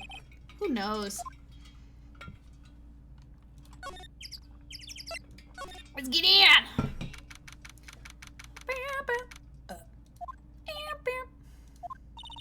Nobody's home. Hello. Hey, it's Polly. I wonder where your owner's gone, Polly. Hello. I can't believe he'd run off and leave his poor parrot to fend for herself. Hello. Okay, I want to open the safe. Open it! That reminds me, Nick. Polly here knows the number to the safe, right? Yeah, that's right. Polly, what's the number to the safe? 1228! Wah! It's the squawking for me still. Let's open it, Nick, come on. I'm sure there isn't any money in there. Aww. But hey, he keeps it locked, right? So there must be something of value in there. I'm not so sure. Okay, Nick, let's see what's in there. I guess there might be a clue or two. The only thing in here is a letter.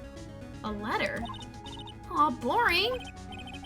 There's no name or signature on this thing.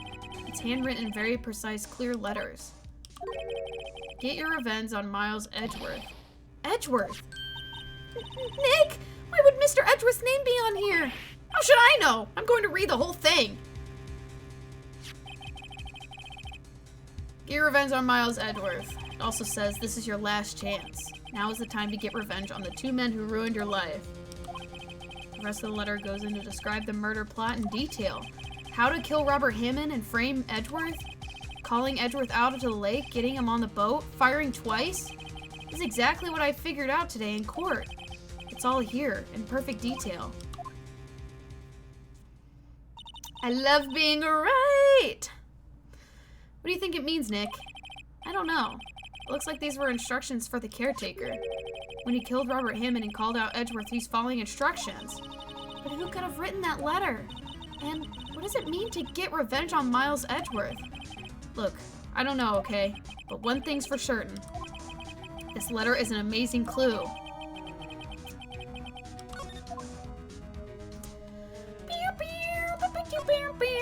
There's nothing left. Where the caretaker didn't take the letter with him. He left in a hurry, right? I don't think he even came back after the trial. Polly! Maybe I should take care of Polly, Nick? You probably shouldn't just kidnap her. The police know about her anyway. I'm sure they'll do something. Well, okay. Sorry, Polly. He says I can't take you. Great, now the bird's going to hate me. Doesn't look like he used a kitchen much, you're right. I guess the whole pasta restaurant thing was a lie. What, you thought he was telling the truth? Everything's cold. Looks like he didn't turn on his heater. Guess he hasn't been back here since the trial. Ah! What's wrong? Huh? Oh, never mind. What? Tell me. Just when I saw the TV, I remembered they're showing a Pink Princess special this week. Oh. See, that's why I didn't want to tell you. It's also pointing to the trash can. Fishing pole looks expensive. Maybe we should bring it to Detective Gumshoe. Don't you think the caretaker would mind? Well, he would just... We can just leave him the metal detector in exchange. Maybe we better not. Say, Nick, Don't people usually put pictures of fish up on the wall to boast about them? Yeah, I guess so. You mean pictures of the fish they caught, right? Right, but don't all the fish on the wall here look pretty puny to you? Well, you know what they say. You should have seen the one that got away. Except the one that got away from us was the caretaker, and we did see him. Why do I feel like we're having two different conversations?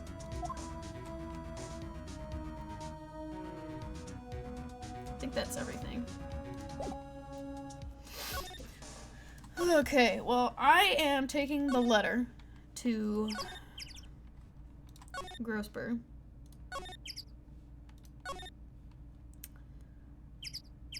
I actually...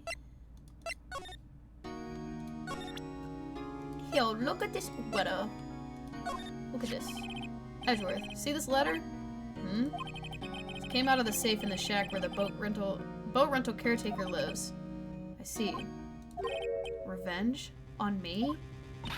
Who's that old guy anyway? I don't know. Could he be an innocent defendant you got declared guilty or something? Nice, right. But I don't remember that old man. Not at all. So, he was following this letter then? Which means there was someone else behind it. Now was the time to get revenge on the two men who ruined your life. Two men, meaning myself and Robert Hammond? It also says this is your last chance. Last chance? Wait, maybe he's talking about the statute of limitations on the DL-6 incident. Wait, that old man. What is it? Do you know who he is? Yogi. Could he be Yogi? Yogi? The suspect in the DL-6 incident. The one who was found innocent. Slay, mamas! Ow! Yanni Yogi was a court bailiff at the time. We just happened to be in the elevator together 15 years ago.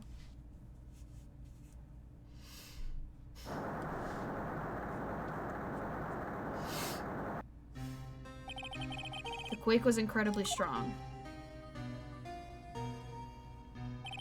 Before I knew it, everything was dark.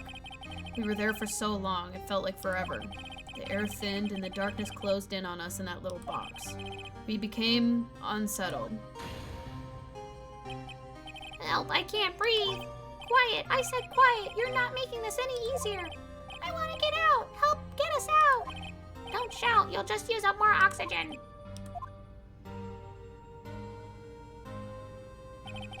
That's all I remember. When I came to, I was in a hospital bed staring up at the ceiling.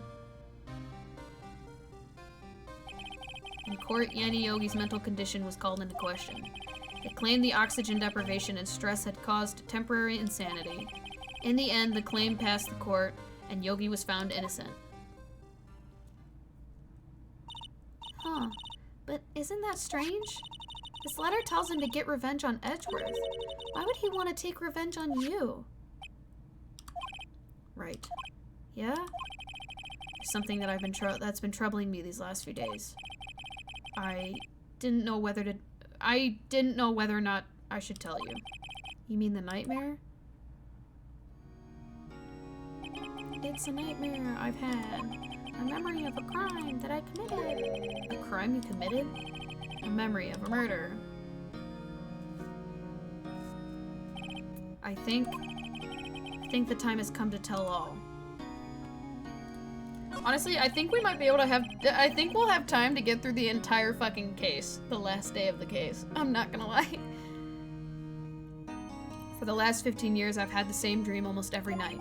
I wake up in a fearful sweat every time. What kind of dream? It's a dream about my father's killing, in the dark.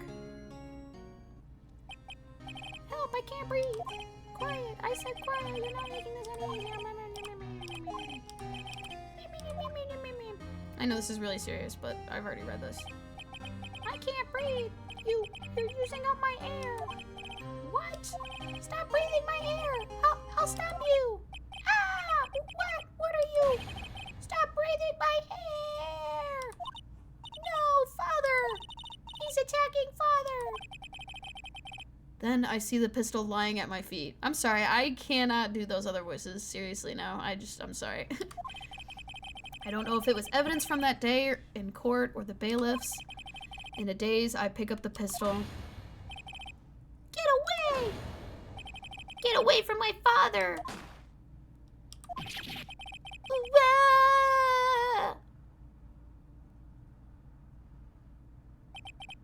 And with that scream, I wake. It's a bone-chilling scream. A scream that has rung in my ears for the past 15 years. But that's just a dream, right? Right? That thought is the only thing that has kept me sane for the last 15 years. What if I'm wrong? What if it's real? They say that sometimes people shut out memories in self-defense. Maybe it was I who killed my father. What? If you think about it this way, the letter makes sense. Get your revenge on Miles Edgeworth. Think about it. Yogi was really innocent. That's why he wanted revenge against me. Wait, Edgeworth, you mean... It was me. I was the true fuck. I just ruined the whole tension, my bad. I was the true criminal of DL-6. I shot my father. This is bad. What are we going to do, Nick? What can we do? I don't know. I don't think there's anything we can do, like it or not. If there's someone else who knows a lot about DL-6 incident, maybe... There is, Nick! There is someone else who knows about DL-6. Fuck! So much fucking work. Alright, Grossberg. It's your time to shine, baby. Let's get her done. Mr. Grossberg. Oh, hello there. What's wrong? You look troubled. No kidding. I can't believe you're not. My. Just calm down and tell me what's happened, It's Mr. Edgeworth. He... Stop your fucking crying, bitch. Wah. I don't want to fucking hear it. I see. So Edgeworth dreamt he shot his own father? It's only a dream. Only a dream. I wonder. What? If that's the case, then why do you two look so troubled, Well... Also, consider this. Yogi quite certainly holds a deep grudge against Miles Edgeworth. So deep he'd want to frame him for murder. This leads me to surmise that Mr. Edgeworth's dream was not a dream. It was real, as you imagined. Miles Edgeworth threw the pistol to save his father. The pistol fired, and the deed was done. No! I don't believe it. Yogi was suspected of murder, and his career as a bailiff was irrevocably wrecked. Thus, he sought revenge on Miles Edgeworth. This was his last chance, of course, with the statute of limitations so close. I gotta do everything around here. Fuck. What do you know about Edgeworth's father? He was a defense attorney without peer. Sounds trite, but it's true. Well, he may have had one peer now that I think of it. Your mentor, Mia Fey. My sister? Gregory Edgeworth was very disapproving of Mr. Von Karma's techniques. That's no surprise. Von Karma is an extreme man. Forged testimonies and evidence are nothing to him. The result, he has a perfect win record in court. To beat him, Gregory Edgeworth tried to call attention to his methods. And? He lost. And died in despair, as it were. I see. When Gregory Edgeworth was killed, the police called on a spirit medium. That was your mother, Misty Fey. I am Gregory Edgeworth. I have been killed. The one who shot me was the bailiff, Yanni Yogi. Yet, Yogi was found innocent. That's when my mother left us. Everyone called her a fraud. That's right. Everyone thought she was, you see. Yet, now that I think about it, it seems the one who lied was Gregory Edgeworth's ghost. Gregory Edgeworth must have known who shot him. I don't believe it. So you're saying he falsified his testimony? That Edgeworth's dad lied to protect his son? It's only a possibility, mind you, but a possibility nonetheless. The fact that they called the spirit medium in the first place is just insane. Here's the letter. Oh, so this is the letter. It does seem that Yogi was following this letter when he killed Hammond. But why kill Robert Hammond? Hammond was a skilled defense attorney, but he defended clients not for their sake, but for his own. Huh? His own sake? He never trusted his clients, that one. The only thing he trusted was his own ability. But he got his client found innocent, so why should it matter? Actually, my dear, it's quite different. He won that innocent verdict for no one but himself. Yogi was a free man, but socially he was ruined. Huh? You'll understand soon enough. Wait. What is it? This letter. I've seen this handwriting somewhere before, a long time ago. Whose handwriting is this? Do you have any idea who wrote this? I do. Beep boop, beep boop, beep boop. Could it be Manfred von Karma? Von Karma? Why would he have something to do with this? Well, I'm not sure. I just don't fucking like the guy. Von Karma. Wait, you're right, my boy. This is Von Karma's handwriting, I'm sure of it. I used to see it all the time on court papers. What? But that means the one who told Mr. Yogi to kill was... Correct. Manfred von Karma himself.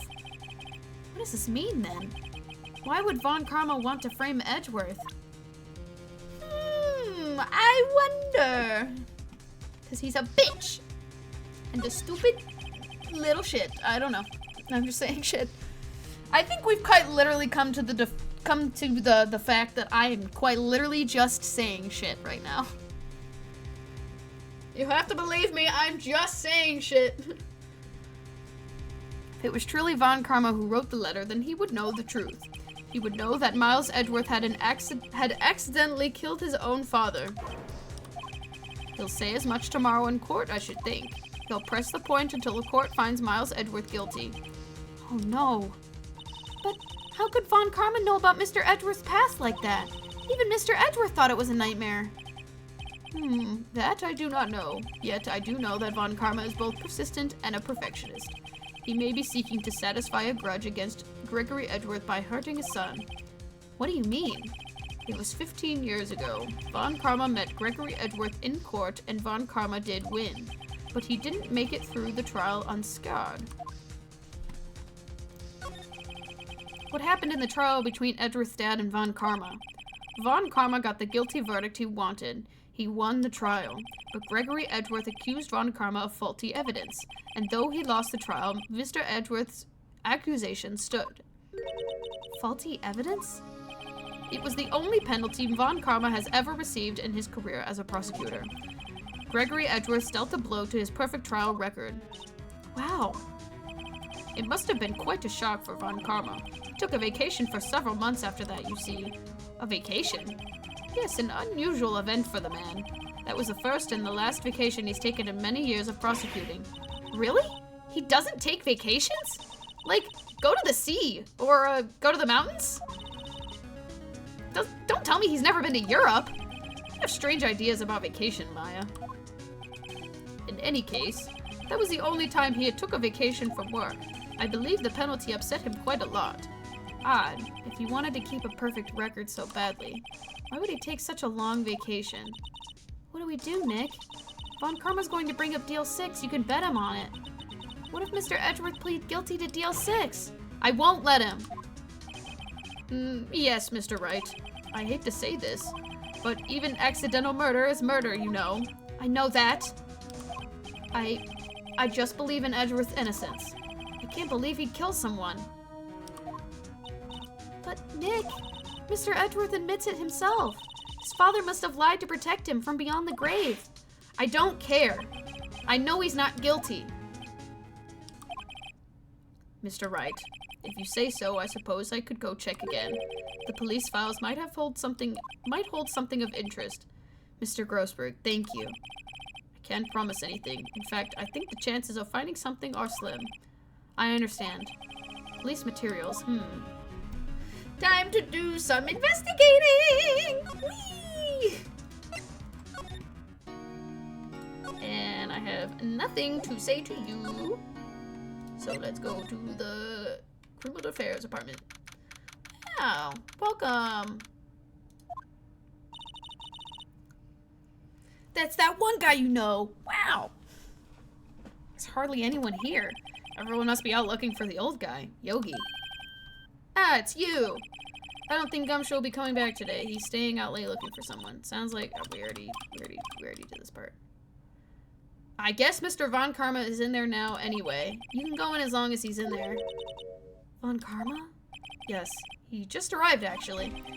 Von Karma's in the records room. Nick, let's hurry! Go, go, go, go, go! Ah! Dusty as always. We were only here yesterday. I'm sure they just haven't had time to clean. What's wrong, Nick? Nothing. I was just noticing that he isn't here. On Karma? Go! Go! Go! Huh? One of the drawers here is open. Someone must have been looking in it recently. The label says, unsolved cases, evidence. Unsolved cases? Nick! The file for DL-6! It's completely empty! What? What are you doing in here? Von Karma! You. How do you know my name? Huh? Have we met? What are you saying? We see each other every day, don't we? We're Miles Edgeworth's defense team? Defense team? Ahem. I beg your pardon. You see, I rarely remember defense attorneys. They're all like bugs to me, needless things to be crushed. I can see how this guy was Edgeworth's mentor. Hey, bitch, what's poppin'?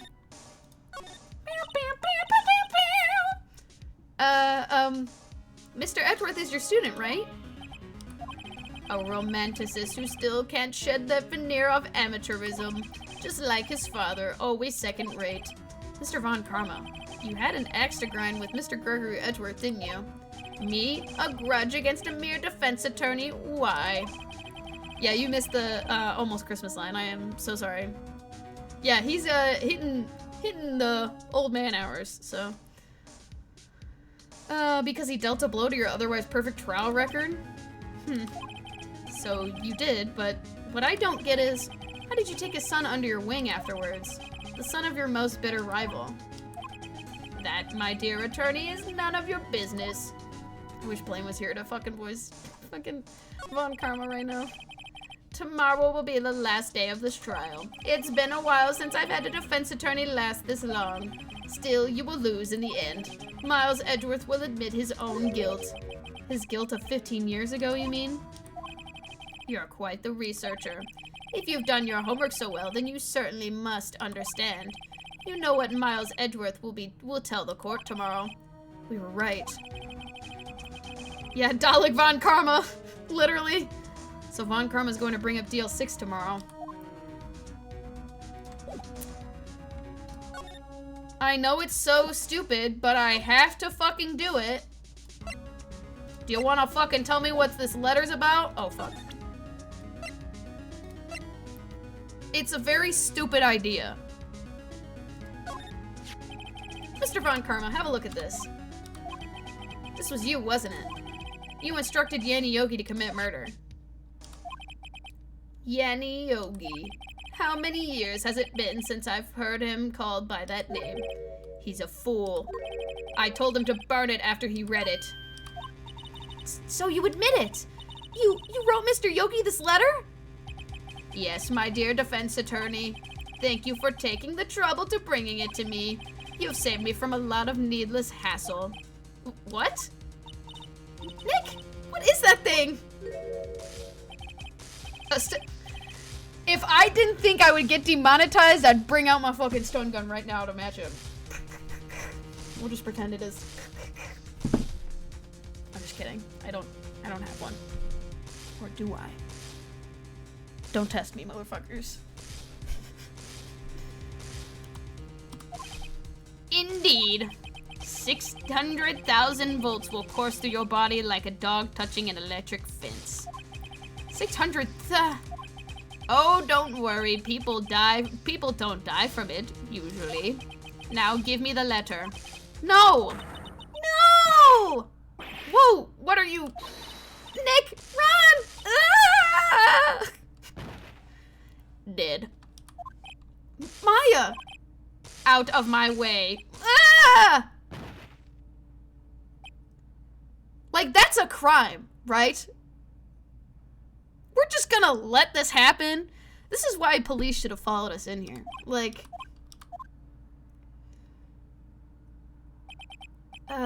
he got us. The letter's gone, of course. And he took the DL-6 evidence. All of it. Back to having no clues. Wait, Maya jumped first. Maya, is she okay? Maya.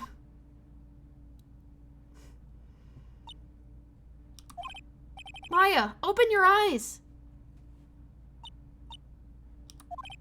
Maya. The letter. Did he take it? Huh? Oh, yeah. Are you okay? I couldn't stop him.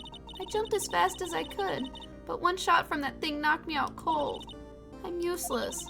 I'm no good as a lawyer or a medium. I can't even call my sister. Not even now when we need her most. I wish I hadn't woken up at all. Damn. We're getting suicidal in our game. Fuck. Oh, fuck. Hold on. My chat's getting all fucky-wucky. Hold on. I just am now realizing that. Boop. Anyway.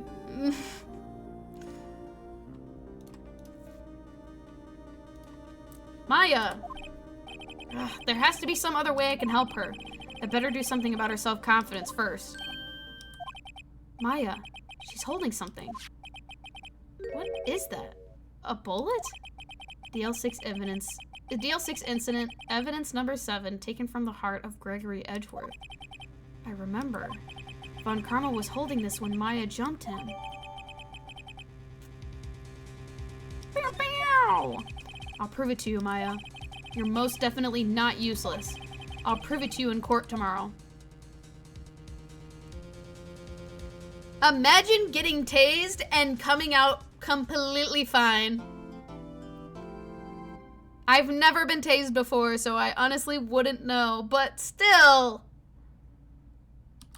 I am going to go take my break, and we will finish this case today. I will be saying that. Yeah, get that girl some fucking therapy. We'll get her some fucking therapy today. Alright. Stop typing. I'm going on my break. We'll be back in about 15, 20 minutes. And, then we'll be back. Oh, hold on. Let me turn on some music. Oh, fuck. We're on the wrong one.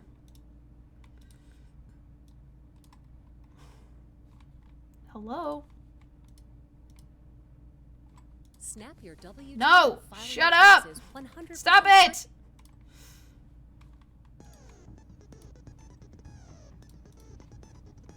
Okay. Hold on. Okay, bye!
Alright, bitches. I'm back. I have good news and bad news. Good news is, hold up. Fuck. Hold on. Fuck.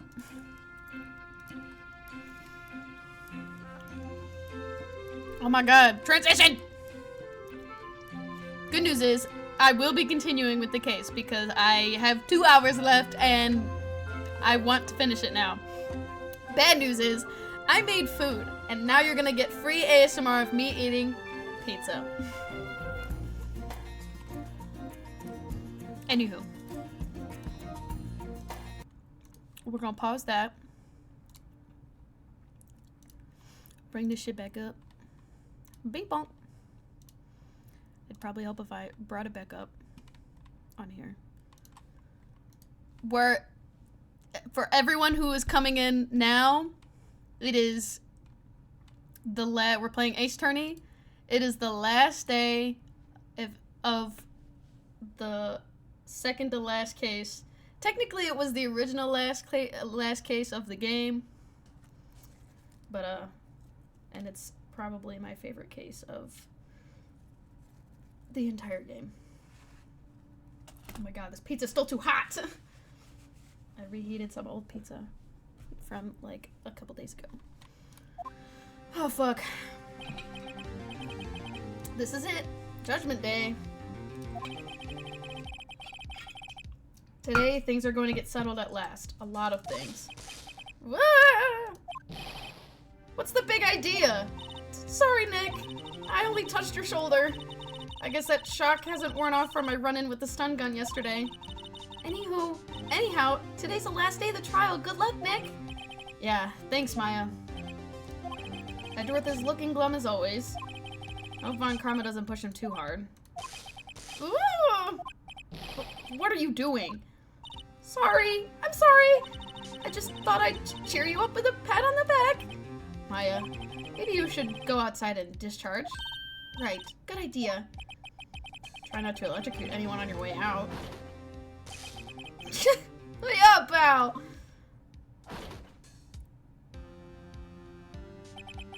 What's gotten into that girl? Detective Gumshoe. Morning, Mr. Edgeworth. Good morning. How did it go, Detective? Fuck, I thought that was... whatever. Have no fear. As promised, I've captured our runaway caretaker. I just brought him in. Took all night, pal. Thanks, Detective Gumshoe. You must be real tired. Actually, after that shock I got on the way in, I feel pretty good. Yogi says he's forgotten his own name. But that has to be a lie. Why would he want revenge on Edgeworth if he couldn't remember his past? He does remember, and I'm going to prove it. Slay! Chicken, bacon, ranch pizza. Woo!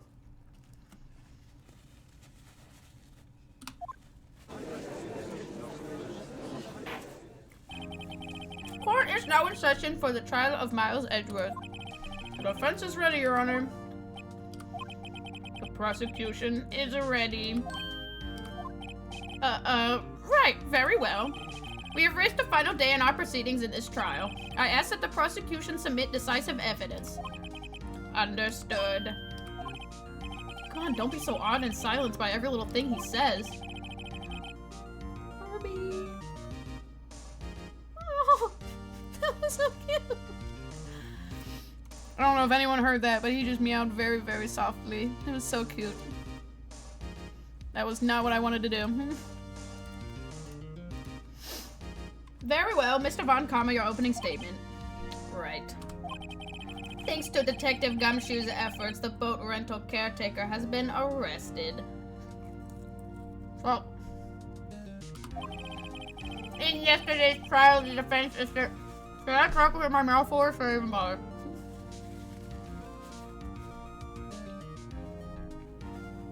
Yeah, y'all are just gonna have to listen to me chew. Sorry. In yesterday's trial, the defense asserted that the caretaker was the murderer. However, the caretaker has yet to confirm this. I would like to ask the defense to cross-examine him as much as necessary. Very well. Please bring the witness into the courtroom. He wants me to buy time so the statute of limitations will fucking run out. I hate his stupid ass. Ladies and gentlemen of the court, I believe you all remember our witness. He lives in the boat rental shop on the lake from where he witnessed the incident. In addition, he has currently lost his memory of his name and identity. Witness! Why did you run away yesterday? The witness was not running away, as he will now testify. I see. Very well, please begin your testimony. Fucking... Now I gotta do an old man voice again. While I eat some pizza. Fuck. I just wanna eat some pizza. And bully this man. Take an extra bite. No!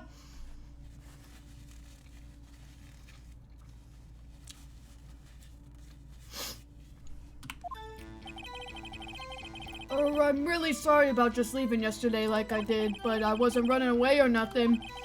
I went to buy some food for Polly, see? I figured I got nothing to do with this incident anyhow. Oh, I mean, I need one of those motive things, right? And I don't got one. So my testimony yesterday stands as is. Good night. Very well.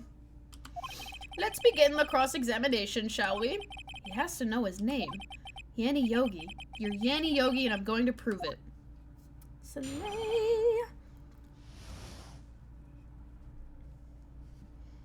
Yeah. Here's a piece of snacks.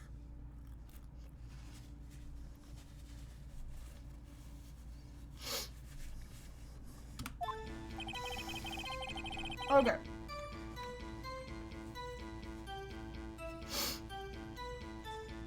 Okay, so what evidence do I have? Okay, he took the letter.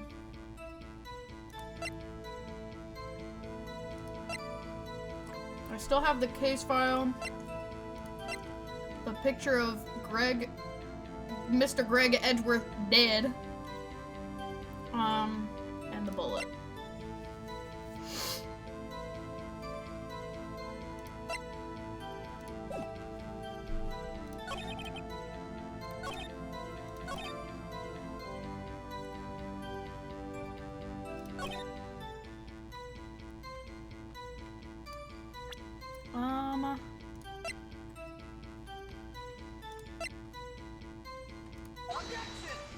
That was not a evidence clearly. Yeah, okay. I'm just gonna press for right now before I make a fool of myself real quick.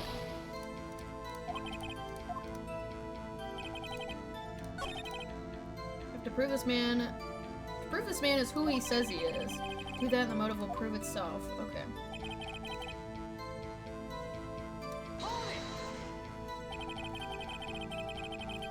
I'd call what you did running away and not just leaving.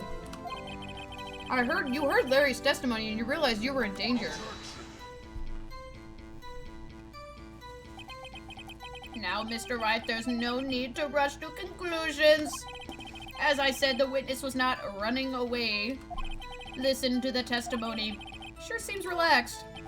In fact, they both do. Von Karma and Yanni Yogi.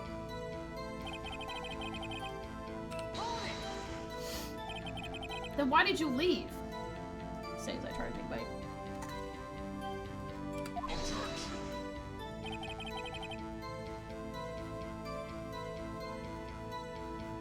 He's just about to say why. This is so hard for you to just quietly listen when someone's talking. If I sat quietly, Edgeworth would be guilty in 3 minutes.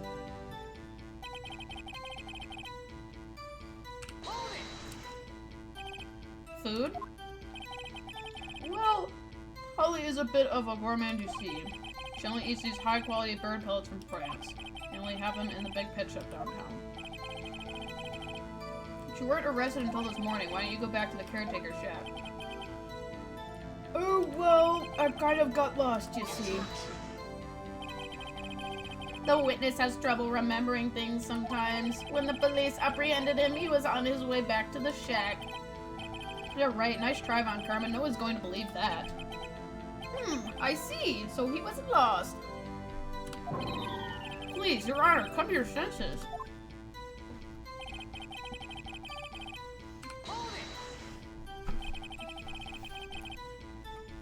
You've lost much of your memory, is this correct? Yup, seems like it. And how could you know you didn't have anything to do with this incident?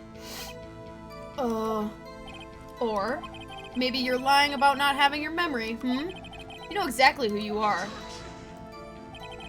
The witness has testified quite clearly that he has no memory of who he is. If you claim he's lying, then show the court proof. How am I supposed to prove what's going on in that old codger's head? That's impossible. I'm glad you've come to your senses, Mr. Wright. Very well, witness. Please continue. How can you say you had no motive? I say you do. You had a grudge against Edgeworth and the victim, Robert Hammond. That's why you took revenge on them, right? Please don't make me repeat myself, Mr. Wright. The witness has no memory of anything beyond several years ago. He can't hold a grudge. It's impossible. I have to prove he's lying about his memory. Otherwise, it's going to be the same thing over and over until the trial ends. Might I say something, Mr. Wright? Yes, Your Honor. You've been saying the same thing now, over and over. You've been calling the witness's memory of the past or lack thereof into question. But does this really have anything to do with the current case? Of course, Your Honor. The witness has said he has nothing to do with this case and no motive. Both of these statements are lies. Order! Order! Mr. Wright, there is a serious problem with your claim. Or are you saying you know who this witness is? Of course, Your Honor. Oh, now this is interesting. I would like to know myself, so who is he? Don't play dumb, Von Karma. Mr. Wright, please tell us the witness's name. Gotcha, bitch! His name is Yanni Yogi, a former court bailiff. Yogi? That name seems familiar. Oh! Yanni Yogi from the DL-6 incident. I'm so sorry.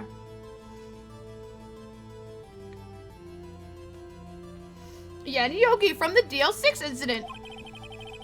Figures a judge would have heard of it. It was such a famous case. But what does this mean? Your Honor, if this man is Mr. Yogi, then he has a clear motive. Disc. Jumping to conclusions, Mr. Wright. This man, this witness, is Yanni Yogi. Fascinating. However, how do you propose to prove this to the court? This is a court of law, as you may recall. You need proof.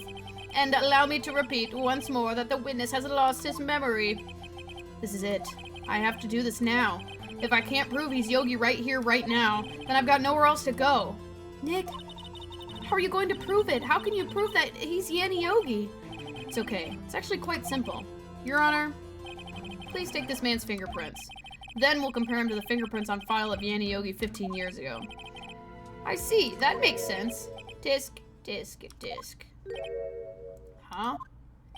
I'm so very, very sorry, Mr. Wright. Why? The witness has no fingerprints. What? What? No fingerprints?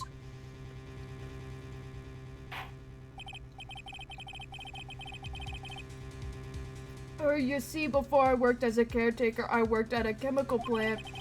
I burned my fingerprints working with that stuff. Yup.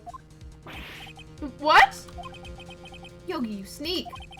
You burned your fingerprints off to hide your past?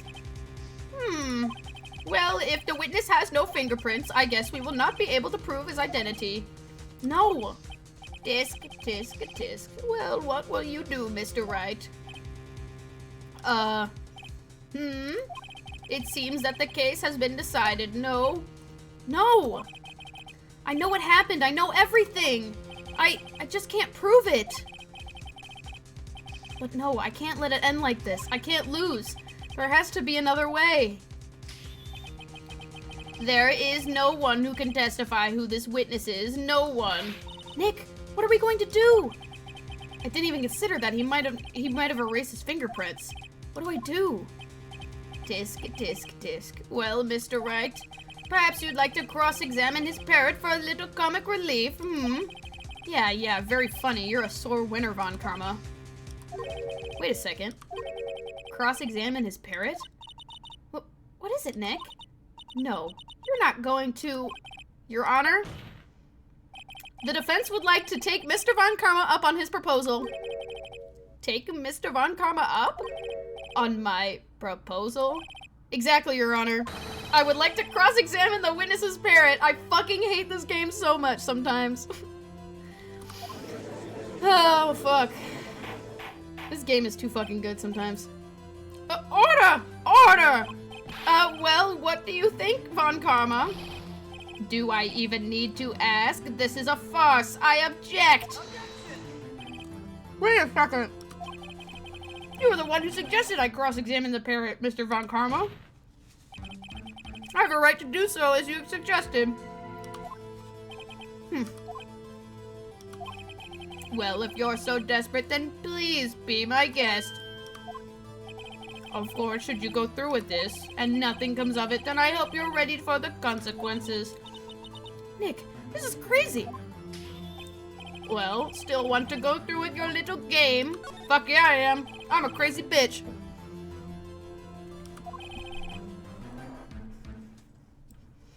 I will cross-examine her, Your Honor. This is the most ridiculous thing I have ever heard. Von Karma's rigged every person's testimony, every piece of evidence, except the parrot. She's my last chance. At least, I think so. Bailiff, bring in the parrot! I love this game.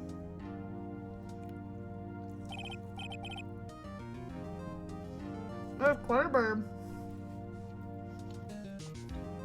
It is indeed a bird. Please tell us your name. Name! The witness is ignoring me. It must hurt to be ignored by a bird. Ahem. Very well, witness. Who is your owner? Please testify for us.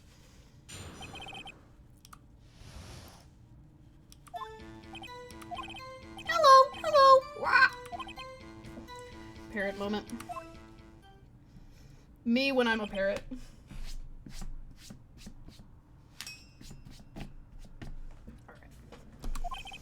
Certainly the most concise testimony we've had so far. Very well, begin your cross-examination. Right. What are you going to do, Nick? I don't know. What do we do, Maya?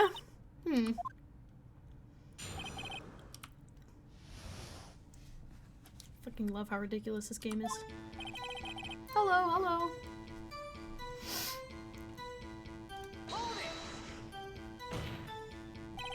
Witness, you can't just say hello and expect us to get anywhere. I want you to testify. Maya, you talk to her. Right, what do I say? As I recall, 2 days ago. Polly, have we forgotten something?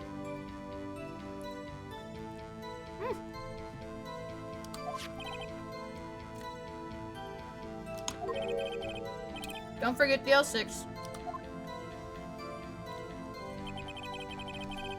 If I can get Polly to say that here, that will prove that the caretaker had something to do with DL-6. Polly? Have we forgotten something? Hello. That's not what you're supposed to say. Forgot. Something we forgot. Hello. Uh-oh, it's not working, Nick. She won't say it. This is ridiculous. Why won't you say it? Something the matter, Mr. Wright? Wait. Don't tell me Von Karma expected this. He couldn't have retrained the parrot, could he? Did he train her not to respond when we asked if we'd forgotten anything? Well, I guess we should try to get some information out of her. We need to show the judge that her owner is Mr. Yogi.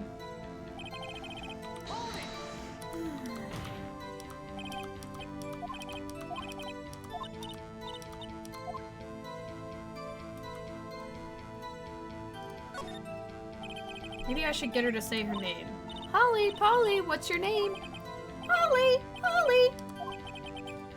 Mr. Wright, I think we've established that this parrot is named Polly. Does this have anything to do with her owner's identity? Of course. Yes, it does. Ha! Fascinating. You claim that the parrot's name will prove her owner's identity. Then show us this proof. Nick, don't you think you're taking the bluffing a little too far? Listen, we're not here to answer the question of who is the caretaker. We're here to prove that he is Yanni Yogi. All we have to do is tie the name Polly to Yogi. Your Honor, the proof is that the parrot's name reveals that the... Fuck, I don't have that. Proof that the parrot's name reveals the caretaker's identity is...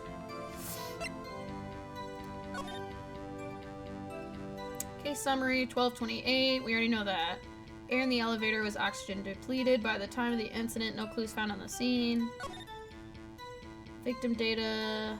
Defense attorney trapped in the elevator returning from a lost trial with his son, Miles Edgeworth, age 9. One bullet found in his heart. The murderer's weapon was fired twice. Yanni Yogi, court bailiff, trapped in the elevator with Edgeworth. Memory loss due to oxygen deprivation after his arrest. Fiance Polly Jenkins committed suicide. Never mind, I have evidence. The DL-6 case file? That's quite a large file you have there. Which page is this proof on, then? Show us or stop wasting our time. Very well, Mr. Wright, please show us the page. Where in this file is the information connected to the parrot's name? Suspect data. It's on the suspect data page. This page is all the information about Yanni Yogi. Right after he was arrested, his fiance committed suicide, see? Indeed, it does say that, yes. What was his fiance's name? Polly Jenkins. Polly! Exactly, Your Honor. He wanted to remember the name of his fiance who had committed suicide. That's why he named his parrot after her. I see. I guess that is possible.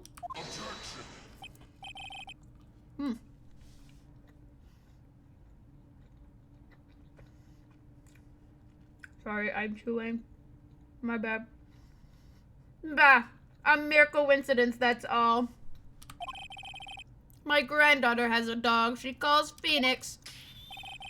Well, Mr. Phoenix Wright, does that make you my granddaughter's fiancé? She's only 7 years old.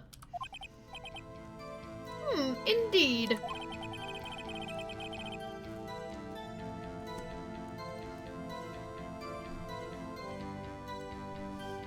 Alone it is a little weak for evidence in a murder trial. We would need some other corroborating evidence.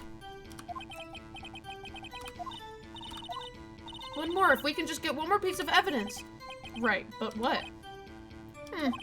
Very well, witness, you may continue.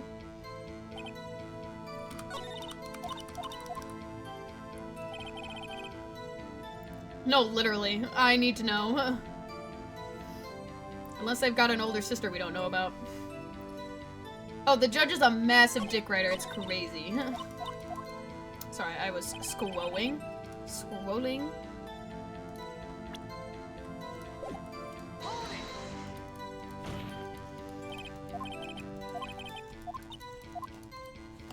What's the safe number? The safe? Why? Let's just try to get her to say anything, okay? Polly, what was the number to the safe in the shack? 1228, 1228. Yeah, I think he's just saying shit out of his ass, I'm sure. Hi, what a reckless parrot. Well, Mr. Wright, you aren't claiming that the number has something to do with the caretaker. It does, bitch. Actually, it does. That's why I had her say it. Ha, ridiculous. How can the number to a safe tell us who the caretaker is? Show us your proof. What could possibly link this number to the caretaker's true identity? Let me bring this shit up again. The DL-6 case file. What is this obsession you have with that case? Mr. Wright, where in this case file says something related to the safe number? Case summary. The case summary? Specifically, the date on which the DL-6 incident occurred. That was a real big crunch.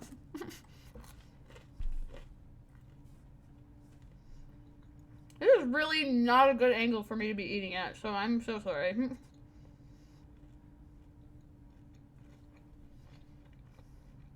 The date of the incident?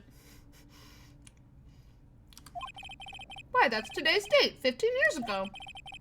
And that number on the safe is 1228. Ah! He used the date of the DL-6 incident as a number for the safe, Your Honor. Do you think his safe code is 2812 in Europe? Yeah. That's how important the date was to him. I see. It certainly is an interesting coincidence. People often do set their secret numbers to dates. Bah! This is not tangible proof. I set my ATM card numbers to 0001 because I'm number 1. You're also a bitch! Anyway, this has nothing to do with the date. Nothing. That's enough. I think we've reached a conclusion here. This is a mere coincidence is all. True, that is a possibility. However, 2 coincidences at the same time seem more like a pattern to me. What? What are you saying? Summon the caretaker of the boat shop. Immediately! Yeah, hell yeah. We know his fucking PIN number. Stupid. Should have told the whole court. Witness! Tell us your name. Wait. This witness, he doesn't remember. No, it's okay. Man completely sobered up. I've accomplished what I wanted to do. I'm done. Nick, he looks totally different. This is the real Yogi, I think. Finally.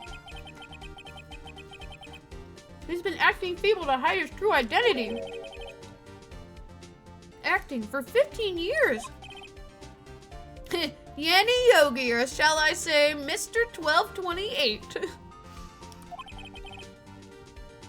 Let me ask you again. Please state your name for the court. My name is Yanni Yogi. 15 years ago, I served as a bailiff in this very court.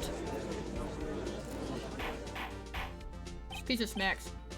Order! Order! Yanni Yogi. So it was you who killed Robert Hammond and tried to frame Miles Edgeworth for his death. Yes, it was me. I did it. They put me on the witness stand 15 years ago. Robert Hammond, he said I was mentally unsound. He told me it would make me innocent, get me off the hook. Yeah?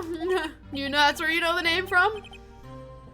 So, I pretended to have brain damage. I was innocent, really, but he didn't believe me. He won the trial, but I lost everything. I lost my job, my fiance, my social standing. Then, this year, 15 years later, a package arrived. It was a letter and a pistol. The plan was written out in careful detail. It was a plan for me to take my revenge on the people who ruined my life. I didn't care who had sent it. I thought this was my chance. After 15 years, this was it. Finally, a chance to have my revenge on Robert Hammond and Miles Edgeworth. I have no regrets. Wait a moment! Revenge against Miles Edgeworth? What do you mean? I'm not at liberty to speak on that matter.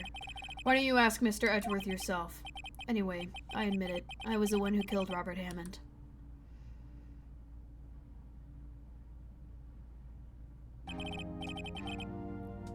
Oh my gosh.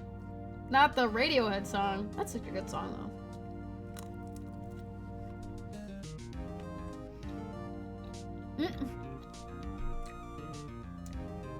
Wow. 1228 for stream. That's crazy. Fun Karma, where is Mr. Yogi? Under arrest, Your Honor. I saw no room for error in his confession.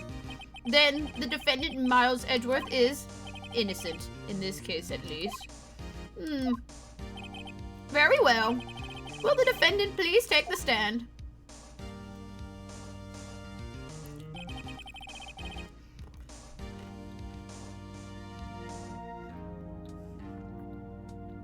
mood. I had to make some food for dinner.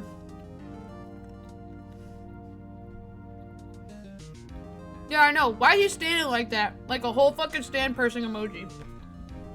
I don't know how... Hold on. Fuck. He's standing like that. Like literally, he's standing like this. There are a few mysteries left unsolved. Still, you are cleared of suspicion for this particular case. So I would like to pass judgment on the murder of Mr. Robert Hammond. Any objections? I don't believe it.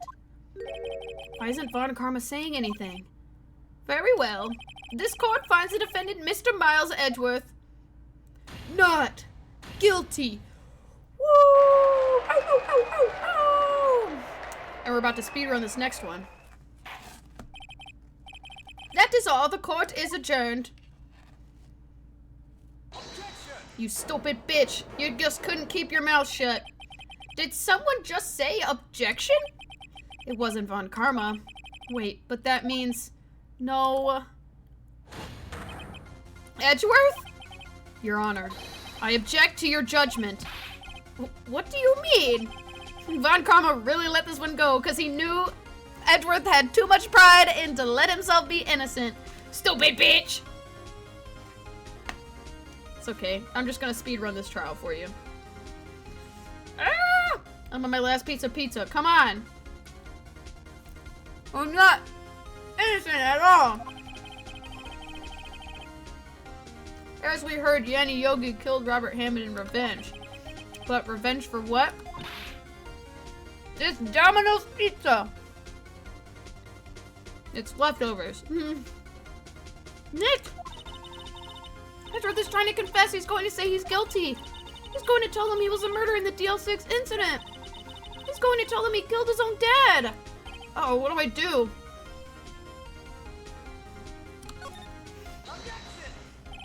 The judgment has already been passed. I object to Edgeworth's outburst. Didn't something like this happen yesterday, too? I believe a certain witness raised an objection after a guilty verdict has passed. That would be Larry. You must hear this new statement. You must hear Miles Edgeworth. He is right. We have a duty to hear Mr. Edgeworth out. You just couldn't be quiet.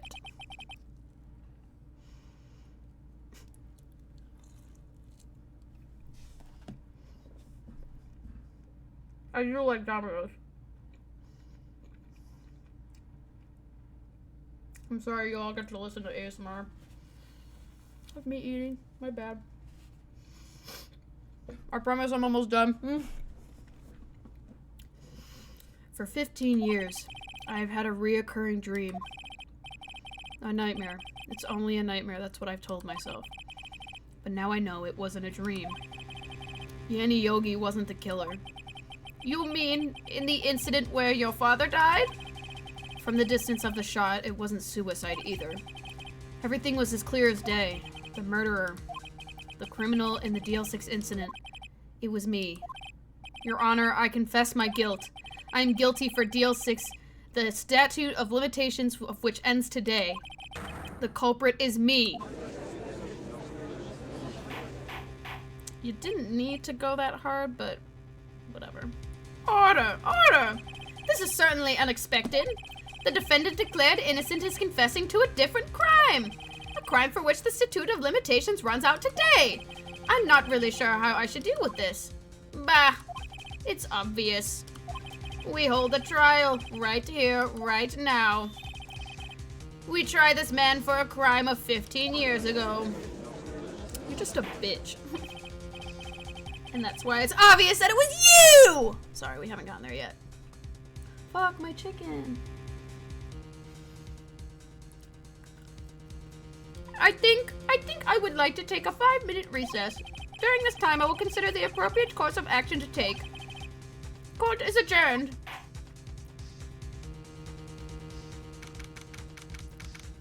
Edgeworth, you crazy bitch. I thought that said nearly closeted, and I was about to say I get it. Nah. But nearly closed also sounds right. You missed me earlier saying how Edgeworth and Phoenix were totally in love with each other. We'll be dying on that hill.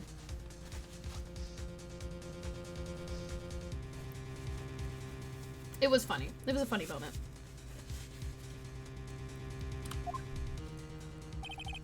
Oh, totally. And understandable. Okay, I'm glad we're all on the same page. I'm sorry, Wright. I've just wasted all of your effort. Mr. Edgeworth, I don't believe it, sir. I mean, you kill your dad? I didn't want to believe it myself, detective, but it's the truth. I deserve to be punished. Murder is murder, no matter what the circumstances.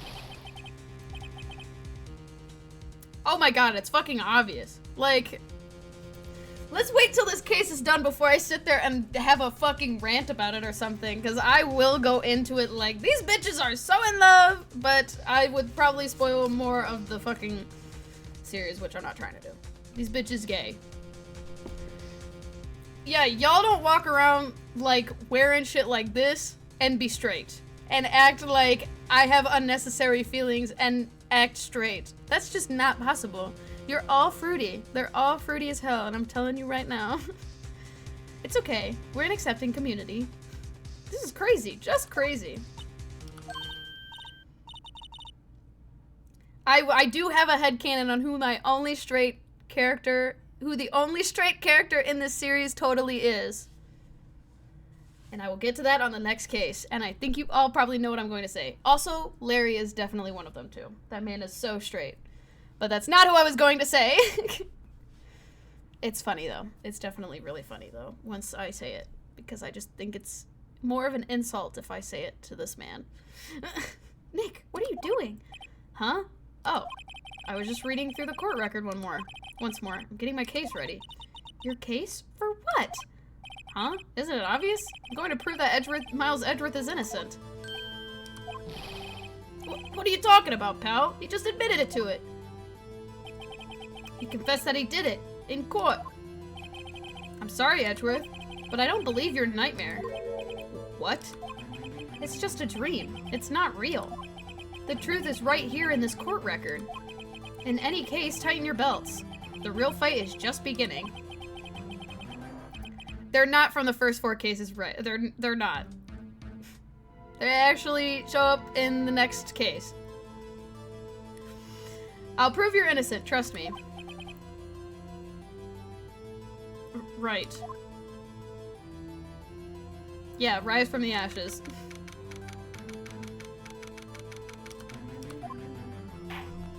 Okay, let me put my plate back. I will be back here in a moment. I'm sorry to, like, lower the tension, but I will be back in a moment.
I'm back.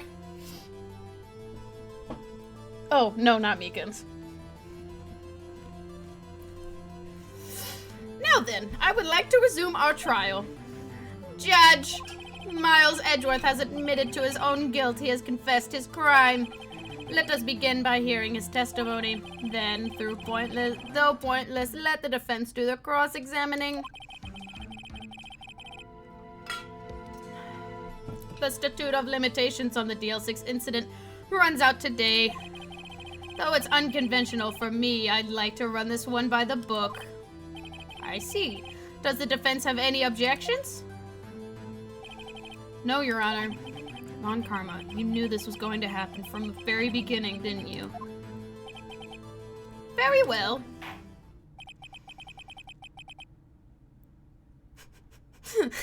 It's not gay. Should I just leave it to the next one? The next one, because it's not like we won't get to it anytime soon. I'll just leave the cliffhanger for next week. Or if I feel bad enough, I will just probably say it here in a minute. Will Miles Edgeworth please take the stand? Will the witness state his name and profession? Miles Edgeworth, I'm a prosecuting attorney. Mr. Edgeworth, 15 years ago, you mistakenly killed your father, Gregory Edgeworth. Is this correct? It is correct. Then testify about this matter to the court. When Edgeworth was telling me about his dream yesterday, I noticed something. One detail didn't quite fit. That will be the key, and only if I can get it to work. Please, please. Slay. That day I had gone to the courtroom to observe one of my father's trials. As we went to leave, an earthquake struck, trapping us in the elevator. My father and Mr. Yogi lost their composure and began to argue. Just then, something heavy fell at my feet. I picked it up and threw it at Mr. Yogi. I wanted them to stop fighting. A moment later, there was a single gunshot, then a scream. It was a terrible scream. I remember it to this day. That's all. And until now, you thought this memory was a dream? We were stuck in that elevator for 5 hours. The oxygen in the elevator ran out and I lost my memory of the events. Bah! The same claim Mr. Yogi has made. Very well. Mr. Wright, your cross-examination, please. Yes, Your Honor.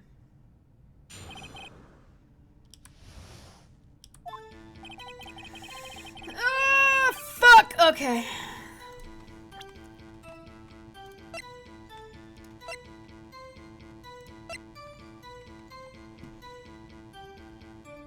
Yeah, no time to think. I haven't done this case in so long. Also, Rise from the Ashes will also be my first time experiencing it, because when I left off last time, I had just started on Rise from the Ashes. I don't even think I even started the first day, so. LOL. Okay.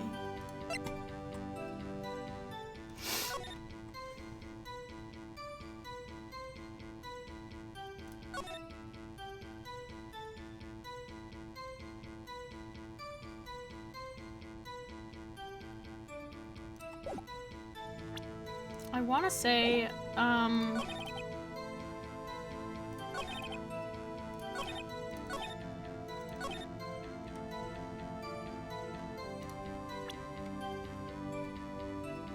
when I played, I just skipped to the next game. It actually is a good, like, case from what I remember. Sorry, I have to fix a wire on the right.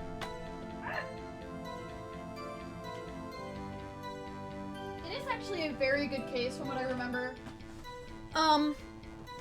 It's obviously been a while since I've, like, watched anyone play it.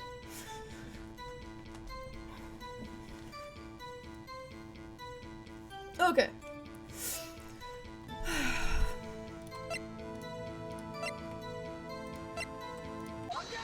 Anyway. It's a good case. Yeah, there are 2 parts from what I remember. But I am not gonna lie, I remember literally next to nothing except for, like, who the murderer might be, and that's it. Like, I will admit that. That is the only thing I think I remember. I remember some of the characters and who the murderer is, and that is about it. I don't even think I remember who the person who got killed was. But no spoilers. Now we're gonna save it for the next one. Are you sure you only heard 1 gunshot? Yes, I'm sure of that. Heard the shot and then the scream. And everything faded. I was unconscious until the rescuers came. I see. No, Your Honor. Unfortunately, you don't. Look at this file one more time. This plainly contradicts the witness's testimony. You do enjoy dragging out that file, don't you? I don't accept this as evidence unless you can tell us what page it's on.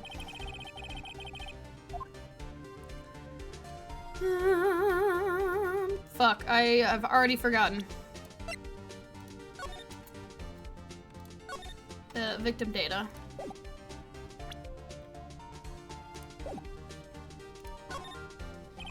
Look at the victim data in this file.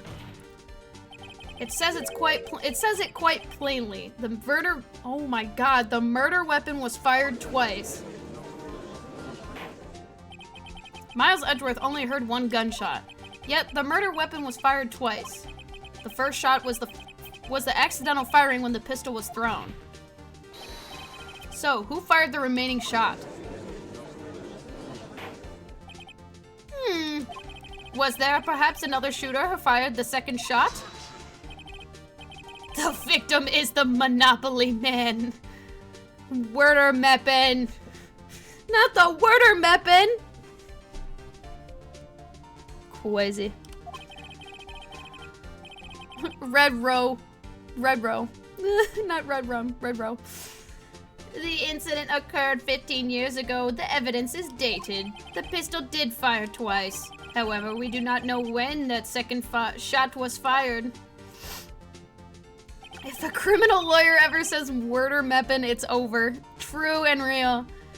It might have been fired the day before the incident. There is no proof that the second shot had anything to do with the incident.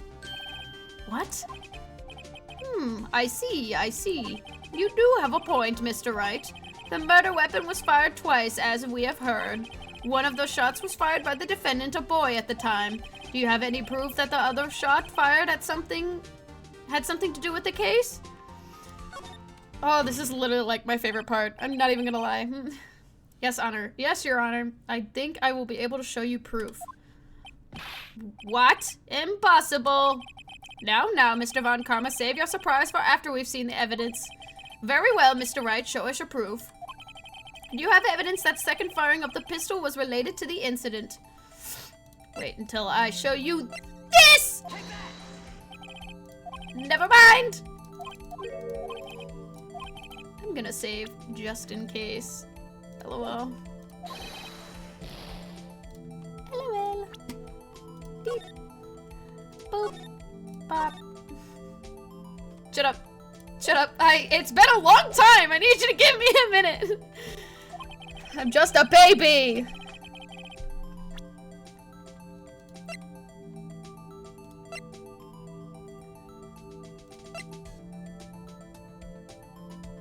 Is it the photo? Like, do I have to present it this early? Oh, okay, I guess I do. I thought I was gonna have to show it a little later. Never mind. Oh, fuck, hold on. Look at this photograph. One day I'll stop. This is a photograph of the scene of the crime 15 years ago.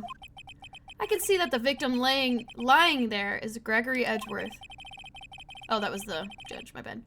This proves that the murder weapon was fired twice at the time of the incident. This photo proves it.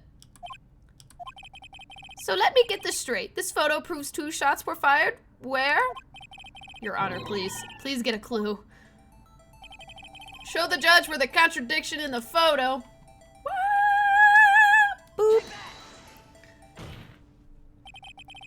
As should be obvious, the contradiction is here. I see. A bullet hole in the door.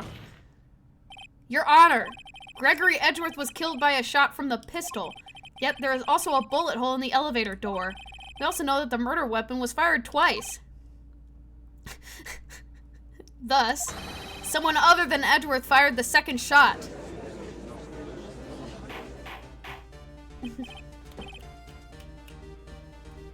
Mic fucking drop.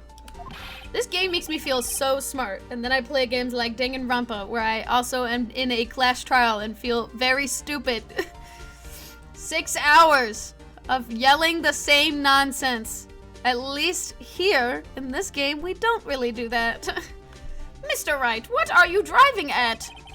It's simple, Your Honor. At the time of the incident, 2 shots were fired. One went into Gregory Edgeworth's heart, the other hit the elevator door.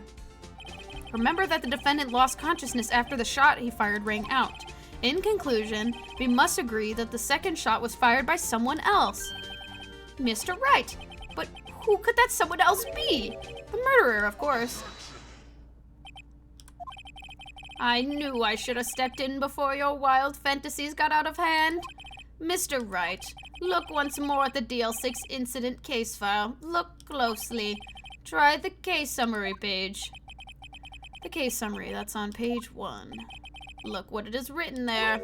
Not a single clue was found on the scene.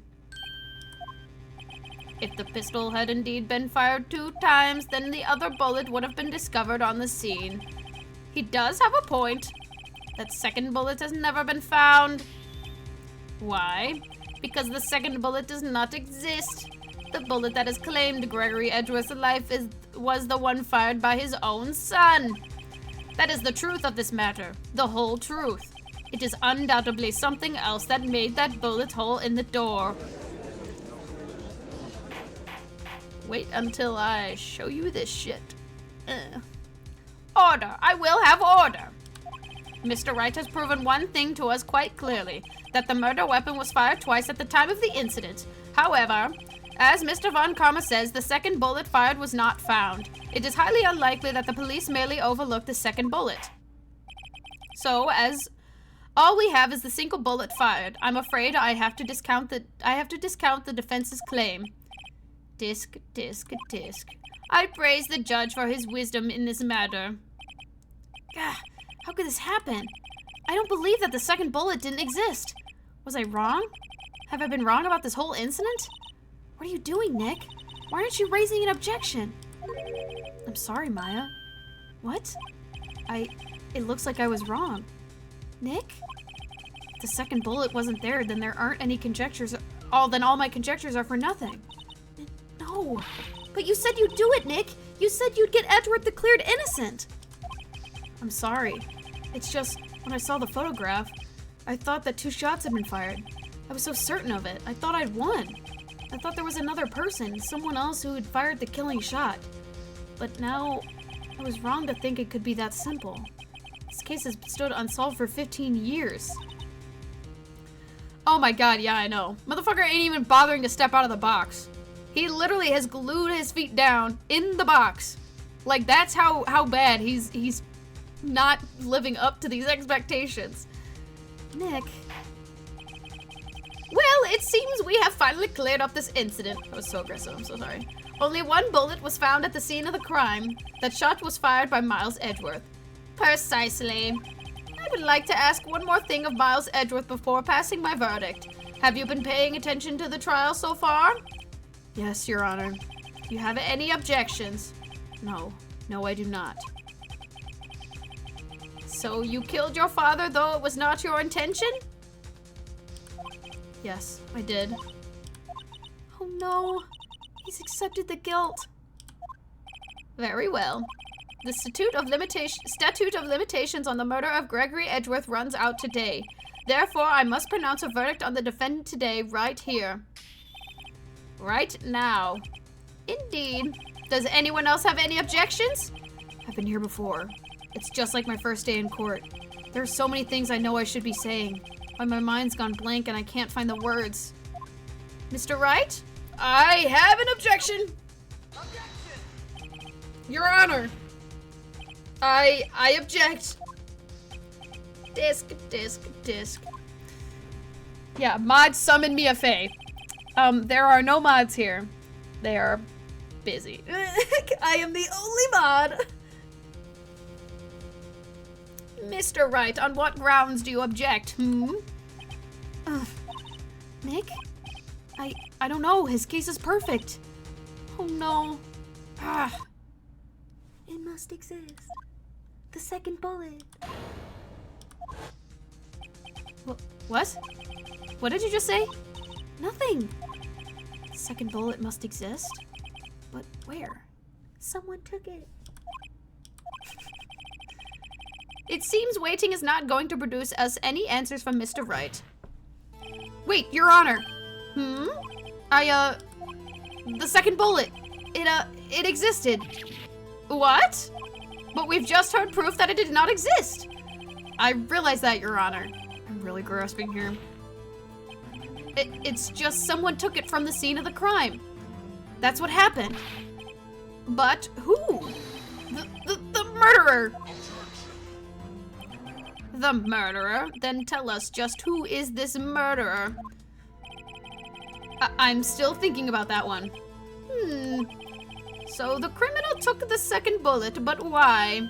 Huh? First of all, how would they have found it? It's not easy to find a stray bullet, Mr. Wright. Was there some pressing need for the murderer to search the bullet? It's like right there.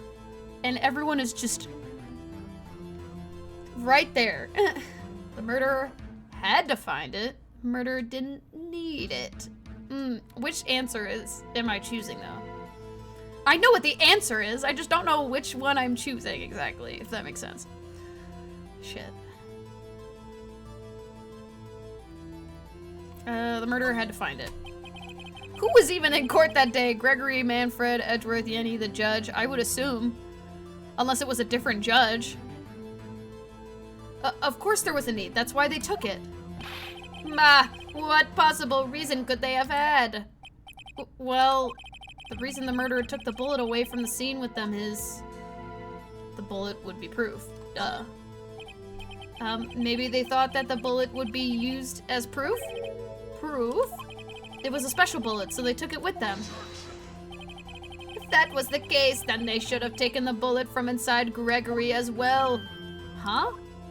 Why would they only take one of 2 shots fired? Oh, right. Have you really thought about this through? I'm going to have to fuck. Ugh, this isn't going so well. Listen, you're calling Phoenix stupid, which means you're calling me stupid. I know, I'm sorry. The murderer didn't need it. Why would the murderer have spent the time to look for a stray bullet? I haven't got a clue. What's wrong, Mr. Wright? The murderer had no reason to take the bullet. You don't want to admit it, but it's true. Ugh. Had to take it. Had to take it? Murder? What does that mean? You're thinking too normal. Think crazy. Don't think why the bullet was taken. Think why the bullet had to be taken. That's crazy. Mr. Wright? Yes, Your Honor? I have no idea what I'm doing. Well, the murderer had no intention of taking the bullet from the scene. But, the murderer had to take the bullet. Had to, Mr. Wright? What do you mean? Well, for instance... For instance, what? Maybe the bullet, hit the murderer? The bullet hit the murderer? Just saying, for instance. The voice is in my head! I mean, if it hit you, would you have to take it with... You'd have to take it with you, wouldn't you? It's not like you could perform surgery right there. You know? Wait a second.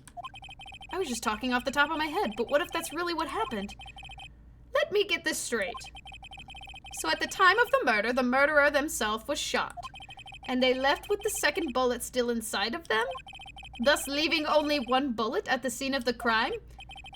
Yes. I guess that's how it'd work. Yes. But there's a problem with that. The other 2 people rescued from the elevator, Miles Edgeworth and Yanni Yogi, were both unharmed. So that would mean the murderer came from outside, yes.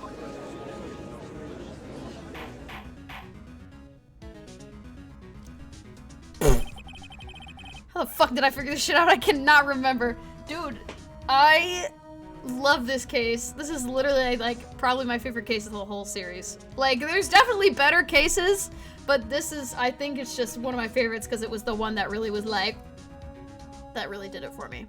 It really just kind of, like, leveled out the, like, love I had for the series. I was like, damn, that kind of go crazy. And then this shit came up and I was like,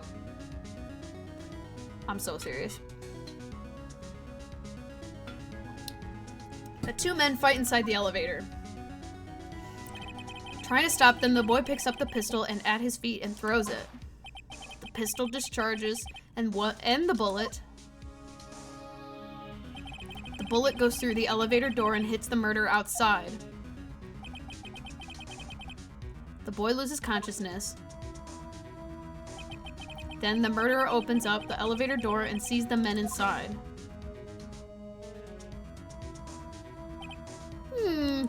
Mr. Wright, you are truly the most unpredictable defense attorney I've ever known.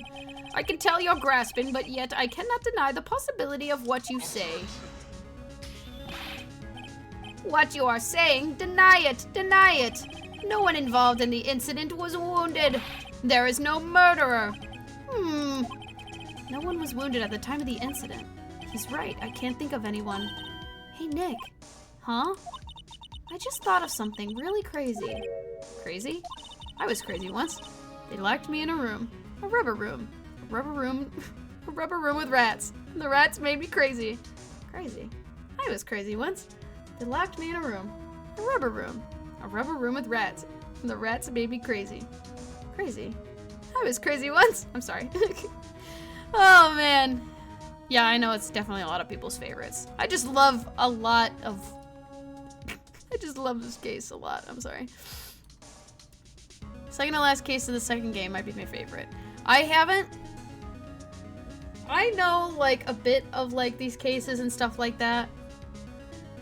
But I've never played the other games. So, honestly, I cannot even remember what case that is. Don't tell me. Don't even tell me.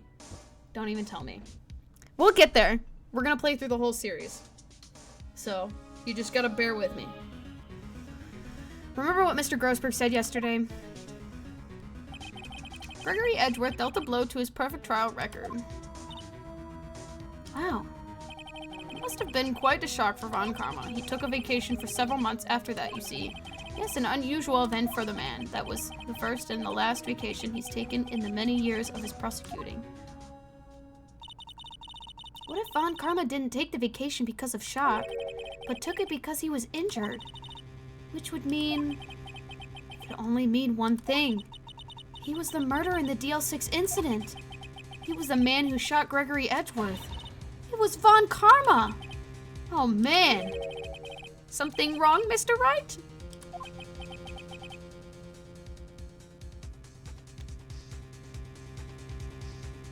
Very much so.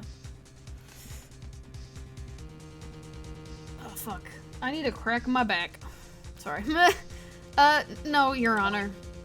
Well, you have indicated the possibility that the murderer came from the outside. Can you give us the name of your suspect? Uh-oh. Should I come out and say it now?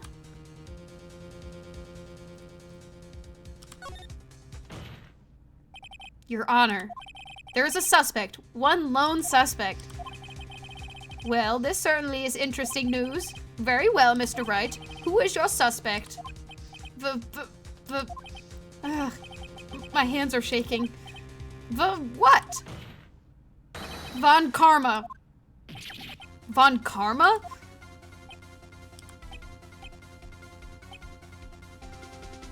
Even Miles is like, huh? You mean the Von Karma? The prosecutor? The one standing right over there? Bah. You don't object? I see no need. Why honor this ridiculous outburst with my objection? Because you took a vacation for several months starting the day after the incident.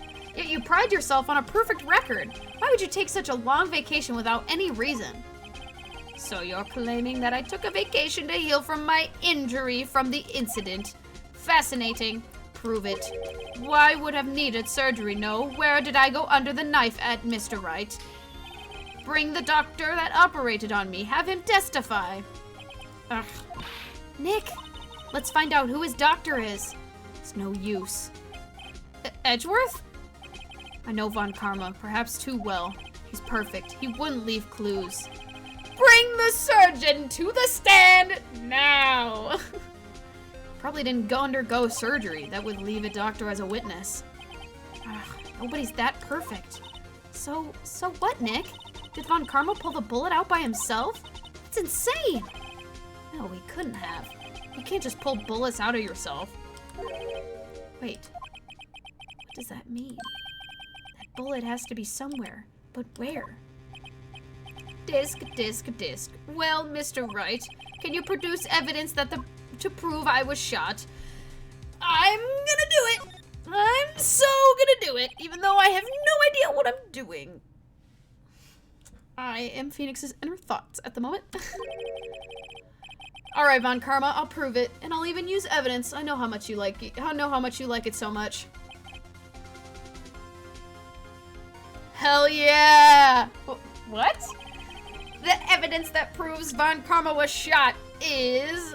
Bullet time! Pew pew! Never mind! It's wrong! Shit! Fuck! Oh man, I'm really fucked. I really gotta stop doing that. Stop saying he's stupid when we all know it's me! I'm the one choosing these! I'm really not sure how I managed to make it this far! That is so true. Oh, fuck. Okay. Fuck. Yes, Your Honor. The evidence that proves Von Karma is shot. Fuck. Fuck. Fuck. Fuck! Canonically, Phoenix is very stupid. This is canonical, though.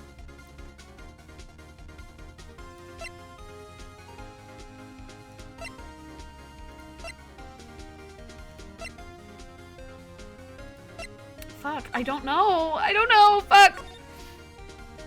I like how I'm so worried, even though I can literally go back.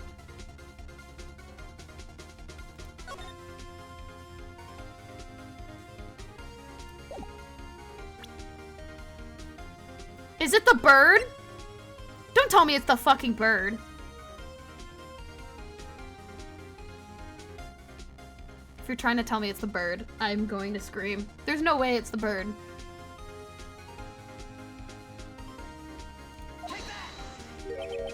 Okay, see, I knew you were fucking with me. Anyway, it's not. Are you stupid? Yes, I'm very stupid. That was so aggressive. Damn.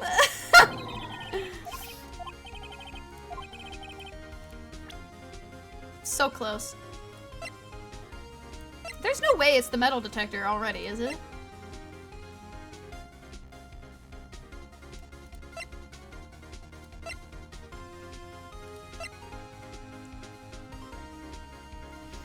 Oh my god, why do I not know?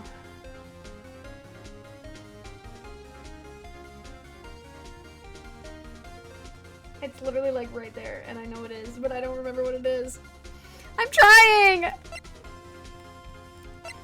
The only thing I can think of is it's the fucking metal detector. But am I even supposed to use that yet? I really don't.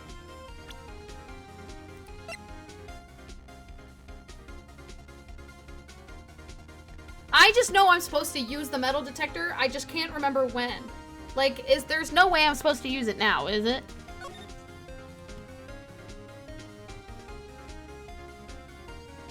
Or is it the case summary? Because there's no clues found on the scene.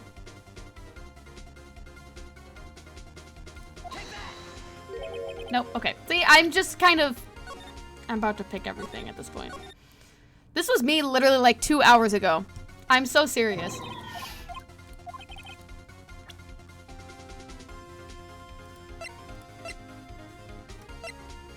I'm gonna choose a metal detector.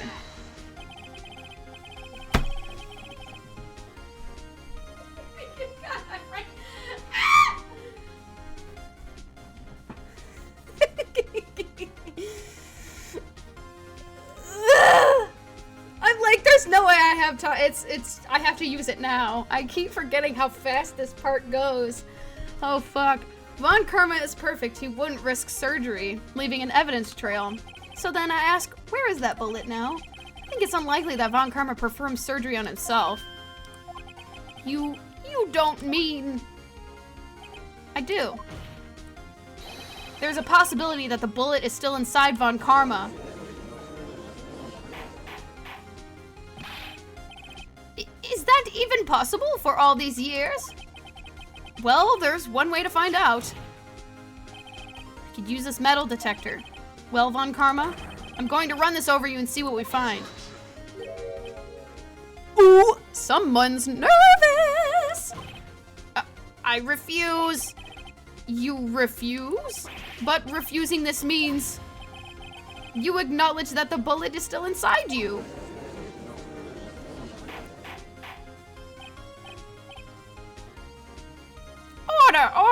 Order! Your Honor, the defense requests that we allowed to use this metal detector. Judge, I call for a suspension of this trial. This is an invasion of privacy.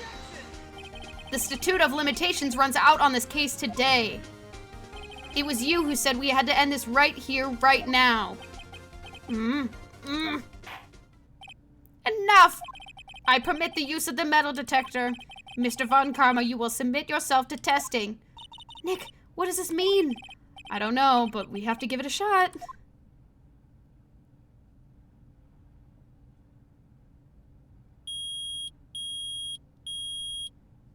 I love this game.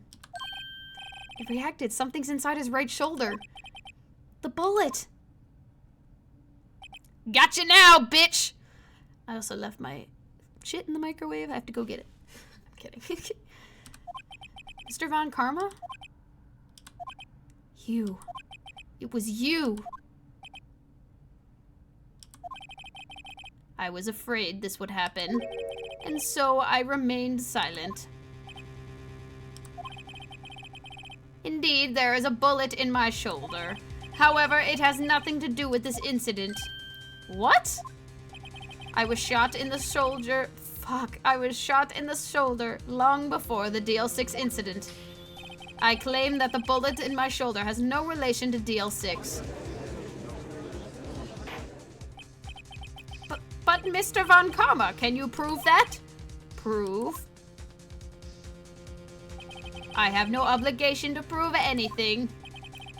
It is Mr. Wright who must prove something here. She has shoulder. I'm sorry. I can't speak. I'm so into it right now. Not I. Mr. Wright? Well, can you prove it? Can you prove that the bullet in Mr. Von Karma's shoulder was from DL-6? Of course he can't. You don't have any of the DL-6 evidence. That's because you took it out of the records room yesterday. Bitch! Forgot that part. With no proof, you cannot convict me of any crime. So sorry, Mr. Wright. No, I am the one who's sorry, Mr. Von Karma. What? You were close. One day away from freedom. But you see, I have proof. What? Who would have thought you would dig your own grave trying to convict Edgeworth? I can link that bullet to your shoulder to the DL-6 incident. And here's my final proof. Finally! Finally! Finally! I can use the bullet! Yes! Woo! Took me long enough, but I did it. That's a bullet? Where did you get that? This is the bullet used in the DL-6 incident. This was taken from the heart of the victim, Mr. Gregory Edgeworth. The bullet is preserved quite nicely with all the ballistic markings intact. Not the fucking copy pasta. Ballistic markings. You may recall the term. Oh god. Ballistic markings are the fingerprints of a gun. The barrel leaves distinctive marks on each bullet it fires. You can examine these ballistic fingerprints to see which gun fired the shot. It's quite accurate. Came up the first trial 2 days ago. Ballistic markings are the fingerprints of a weapon.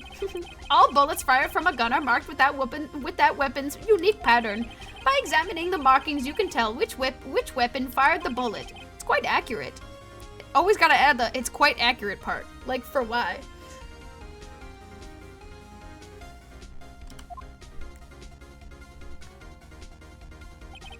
We have 2 bullets in our possession.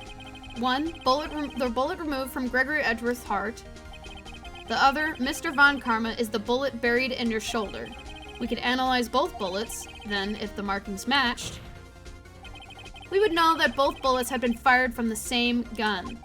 The very same pistol. In other words, the murder weapon that killed Gregory Edgeworth. Mr. Von Karma? You will let us remove the bullet from your shoulder. Then we'll compare the ballistic markings to those on the bullet. And solve this case once and for all. Well, Mr. Von Karma?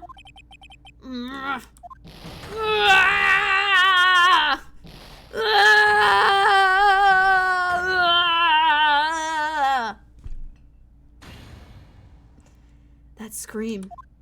I've heard that scream before. I'm sorry, the fucking scream I let out was so bad. The scream I let out was so bad. Holy shit. Oh, man. It's just... Oh, man. Was so not committed to that scream at all, which makes that even funnier. I've heard that scream before. Wait, I know. Help! I can't breathe! Quiet! I said quiet! You're not making this any easier! Stop breathing my air! I'll stop you! Stop breathing my air! Get away! Get away from my father! Bang. So bad it's stuck in Edgeworth Nightmare. The Annie Yogi voice is insane, I know. It's that scream I heard in the elevator 15 years ago. Von Karma, it was you who screamed.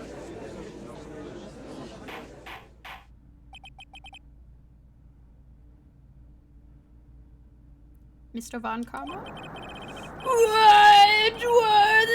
Edgeworth, only you would dare defy me!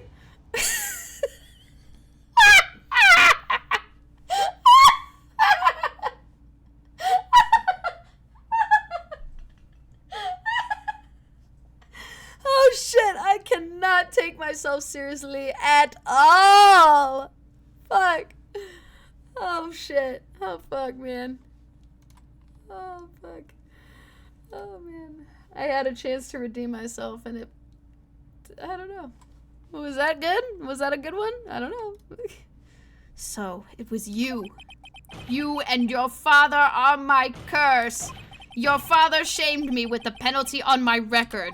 And you left a scar on my shoulder that would never fade.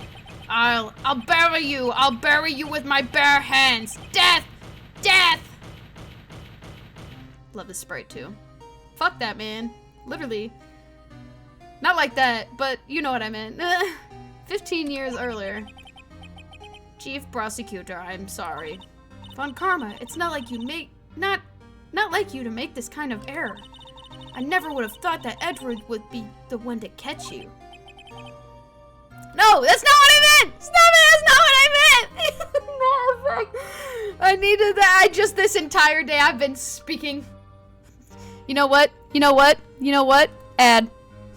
Ad. You're getting an ad. You're getting an ad whenever it decides to run. You're getting ad. Ad jail now. You can go sit in ad jail now.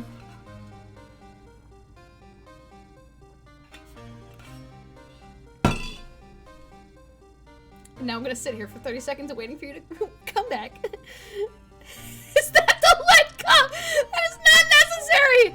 I'm about to make it another 30 seconds. This is a Stanley dupe, okay? This is not a Stanley. I want you to tell me where you see Stanley on here.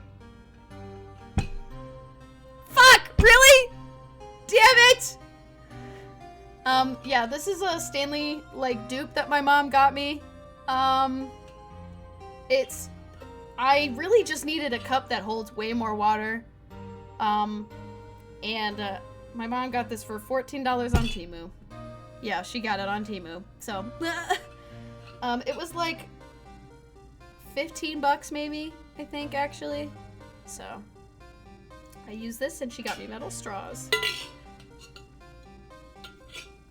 Yeah, they are rising. It's okay, I got this one for Christmas, and it's in pink. Anyway, careful, or I'll send you back to ad jail. I was careless. I'm sorry, but you'll have to be penalized. I've covered for you in the past, but not this time. Edgeworth! My ass did not get sent to ad jail. I know, this is really unfortunate. Ah, fuck. And I can't even run another ad, so... I gotta find another way to... I'll sit there and pull up the ads on my YouTube and just hold my, like, phone up on the screen, so you have to. Oh, you're on the computer, so you got, like, ad blockers and shit? I'm sure you do. It's okay. I get it. I'm just kidding. Honestly, I use ad blockers, too, so... I allegedly use ad blockers.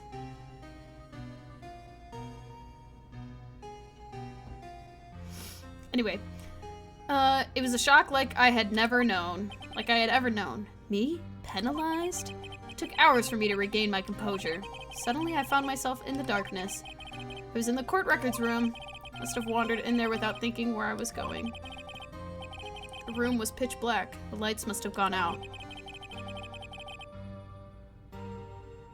Yeah, if it only works on smaller streamers, then me and Twitch are about to have a conversation. I went out into the hall and felt my way to the elevator. I pressed the button, but nothing happened. Then, there was a noise. I was in pain. A horrible burning pain in my shoulder. I just realized I should have been doing the fucking Von Karma voice the whole time. My bad. Just then, the lights came back on. The elevator door opened before my eyes. I saw 3 people inside, all lying unconscious from oxygen deprivation. Much to my surprise, a pistol lay at my feet. I knew then it was destiny.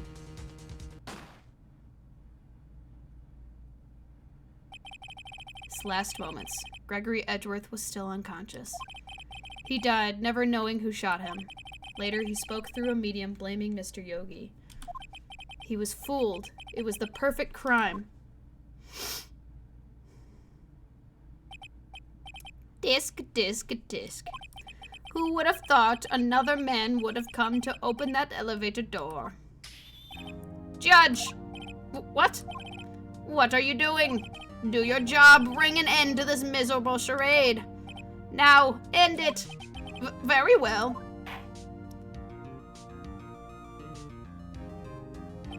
It appears that we have come to a very long way to the end of this maze. 15 years later, Mr. Miles Edgeworth? Yes, Your Honor. You were innocent.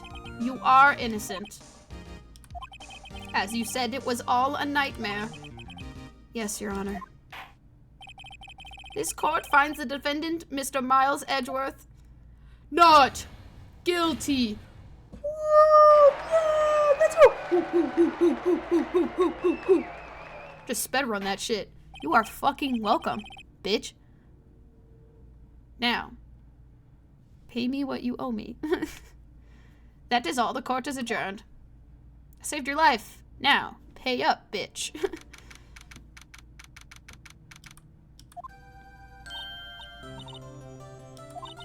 Nick, we did it! Did you see his face? Von Karma looked even paler than usual. He's pretending to be all cool, but inside you crushed him, Nick. Crushed!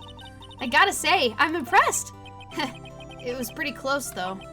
I was sure we had it. I know, I was on the verge of tears the whole time myself. But now it's all just a good memory.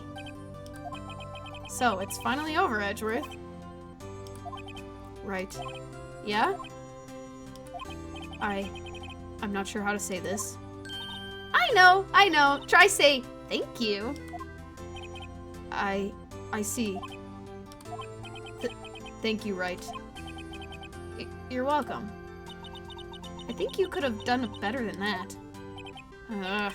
Sorry, I'm not good at this sort of thing. You got a lot to learn, Edgeworth. She's got you there. Whoop! Amazing, pal. You pulled through just like I thought you would. I'll never forget this. I owe you one, pal. And tonight, let's party. Dinner's on me. Yeah, my salary went down a bit this month. But who cares? Me as fuck. Okay.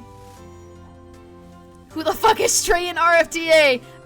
We will do this next week. We will be doing it next week, I promise. We'll get right into Rise from the Ashes. See, Mr. Edgeworth, you should take a lesson from Detective Gumshoe. That's how you say thank you. I see. Ahem. Whoop. I feel foolish. Don't worry. Take it a little at a time. You'll get used to it.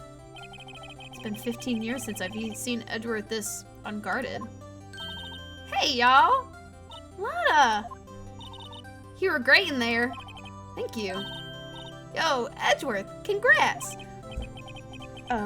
Thank y'all very much. I knew you were innocent from the start, of course. Just look at you. You want to stick your hand in a cookie jar even if no one was there.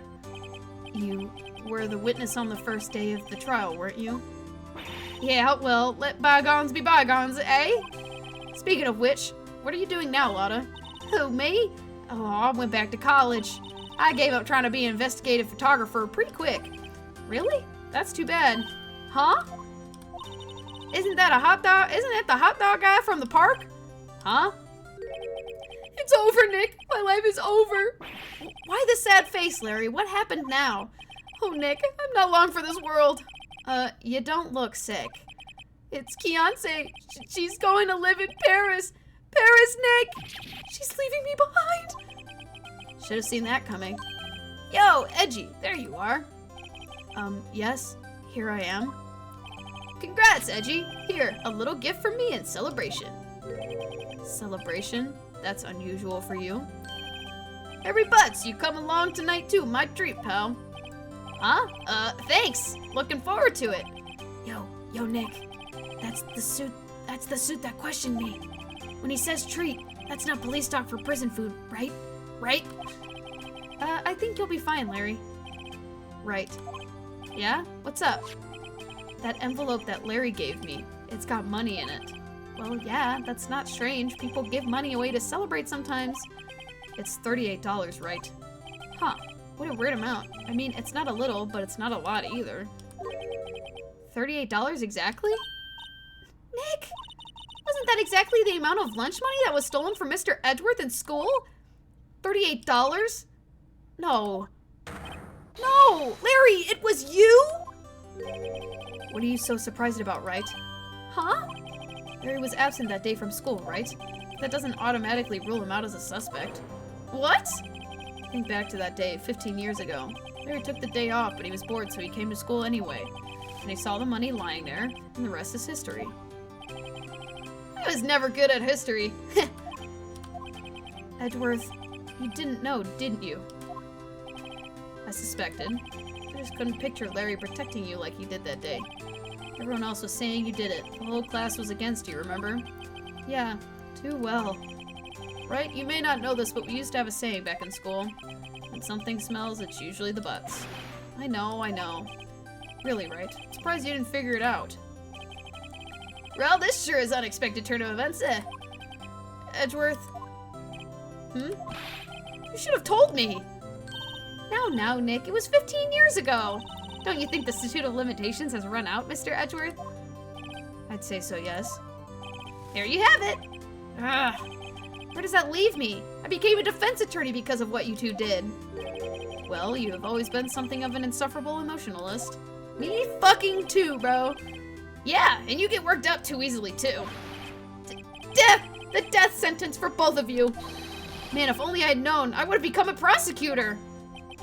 Same goes for me, only the other way around. For the longest time, I thought I might have killed my own father. Thought I might be a criminal. I became a prosecutor in part to punish myself. If I had known the truth, I might have become a defense attorney after all. Edgeworth. Want to switch, right? Hey, y'all, line up. I'll take a photo. Hey, photo time, let's go! And after that, dinner on me. Such a nice photo. Detective Gumshoe took us out on the town that night. Celebrated Edgeworth's newfound freedom, even though Edgeworth himself was still in detention. Let the man out! Let him free! Free my boy!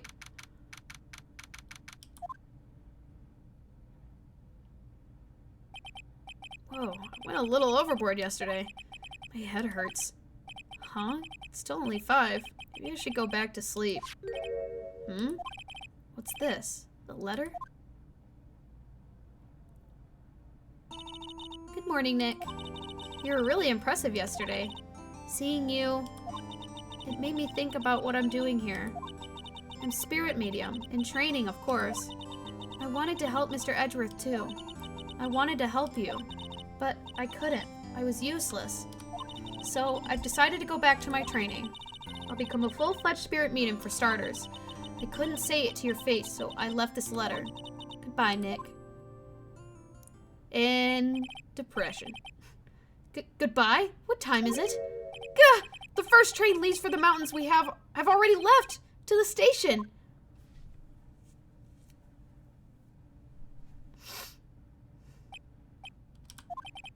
I guess I'm too late. Hey! Nick? Maya! So, you're leaving? Yeah. It's hard being a spirit medium who can't talk to spirits. And I think you'll do fine without me, Nick. Be good, okay? The fuck? Wait! What? I never could have saved Edgeworth without your help. Huh? On the last day of the trial, I heard her. I heard Mia's voice. You heard my sister? Yes. Only her voice, but still. It was at the very end when I thought we'd lost everything. Well, that's my sister for you. Detective Gumshoe helped, and Mr. Grossberg and even Larry. I'm the only one who couldn't help. I was useless, Nick. But you were the one who stopped Von Karma, Maya. Huh? I didn't do anything. All I did was wander around in a daze. Sorry, but I have evidence that you helped. Evidence? Okay. Beep. Boop. A bullet? Von Karma was convinced he had taken all the evidence pertaining to DL-6, but you were the one who rescued the last piece of evidence we needed. This was the bullet that put an end to Von Karma, and you were the one who gave it to me. Nick. Thanks, Maya. I couldn't have done it without you. I'll be back soon. Huh? I'm going to complete my training and come back. Okay. I'll be waiting. Of course you will. Can't run that office by yourself. You're helpless. I don't know about that. So, this is it. See you soon, Maya. Bye, Maya! Oh. Thanks, Nick. Pain. My heart. So, my story ends. Time to turn a new page. Say goodbye to the novice defense attorney I once was. Now a new story begins. With the same old crazy cast of characters. Ha! Don't think you've graduated yet, amateur. Mr. Wright, perhaps you'd like to rethink that claim? Yes, Your Honor? Uh-oh, I got a bad feeling about this. Y'all are not having some fucking obligatory speech right now. Oh, wow!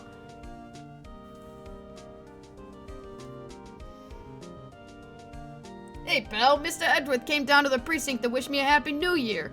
Talk about a pleasant surprise. Ooh, Detective Gumshoe! Then he hung his head low and went right back outside. Me fucking too, bro. Kinda like he was embarrassed or something. Strange, huh? Yeah, we're a little late to the new year. Anyway, motherfucker. Huh? Nick? Nah, I haven't seen him lately. Who, me? I'm working at the cheese shop. That Missy's a nice lady, but she's not exactly what you'd call a cheap date. Huh? Oh, she's in Hawaii right now. Yeah. Motherfucker. Stupid bitch. I am so skipping this part. I am not gonna continue watching this. Nope, shut up. Shut up. Can I like skip this or nope, I have to sit there and watch everything. So next week we will be getting into Rise from the Ashes. And we will continue, after that case, we'll continue on with the second game, which I've never personally played before, so I'm very excited. Yay! That's pretty much all I have to say at the moment. But I will say from here on out, all of these cases I will be experiencing for the first time, personally. I remember I have heard of the game, I got into the game, but I never I knew I was always gonna play it, so I never got that into it, I guess. I don't know how else to describe it. There's a lot of things about the cases that I don't personally know. I know a lot of certain lore points and shit, but that's about it. I've never personally played the games myself, and I've only watched a little bit of people play it themselves. I remember watching Jay from the Cub Scouts, and then he stopped playing it. And that's about it, so, yeah. But we will be playing all of the Ace Attorney games. And I'm trying to think where we can go from there. That's pretty much it. And this bitch is not done yet. I think I'll just fucking end it here, honestly. But I will make sure to save it, and then we will move on next week. But on Wednesday we will be doing more Majora's Mask, and Friday we will, or either Thursday or Friday we'll be doing chill game day, random game day. We'll see where we go from there. Okay? Okay. Kirby, you wanna come say bye? Or Kirby bots. No, come back! No!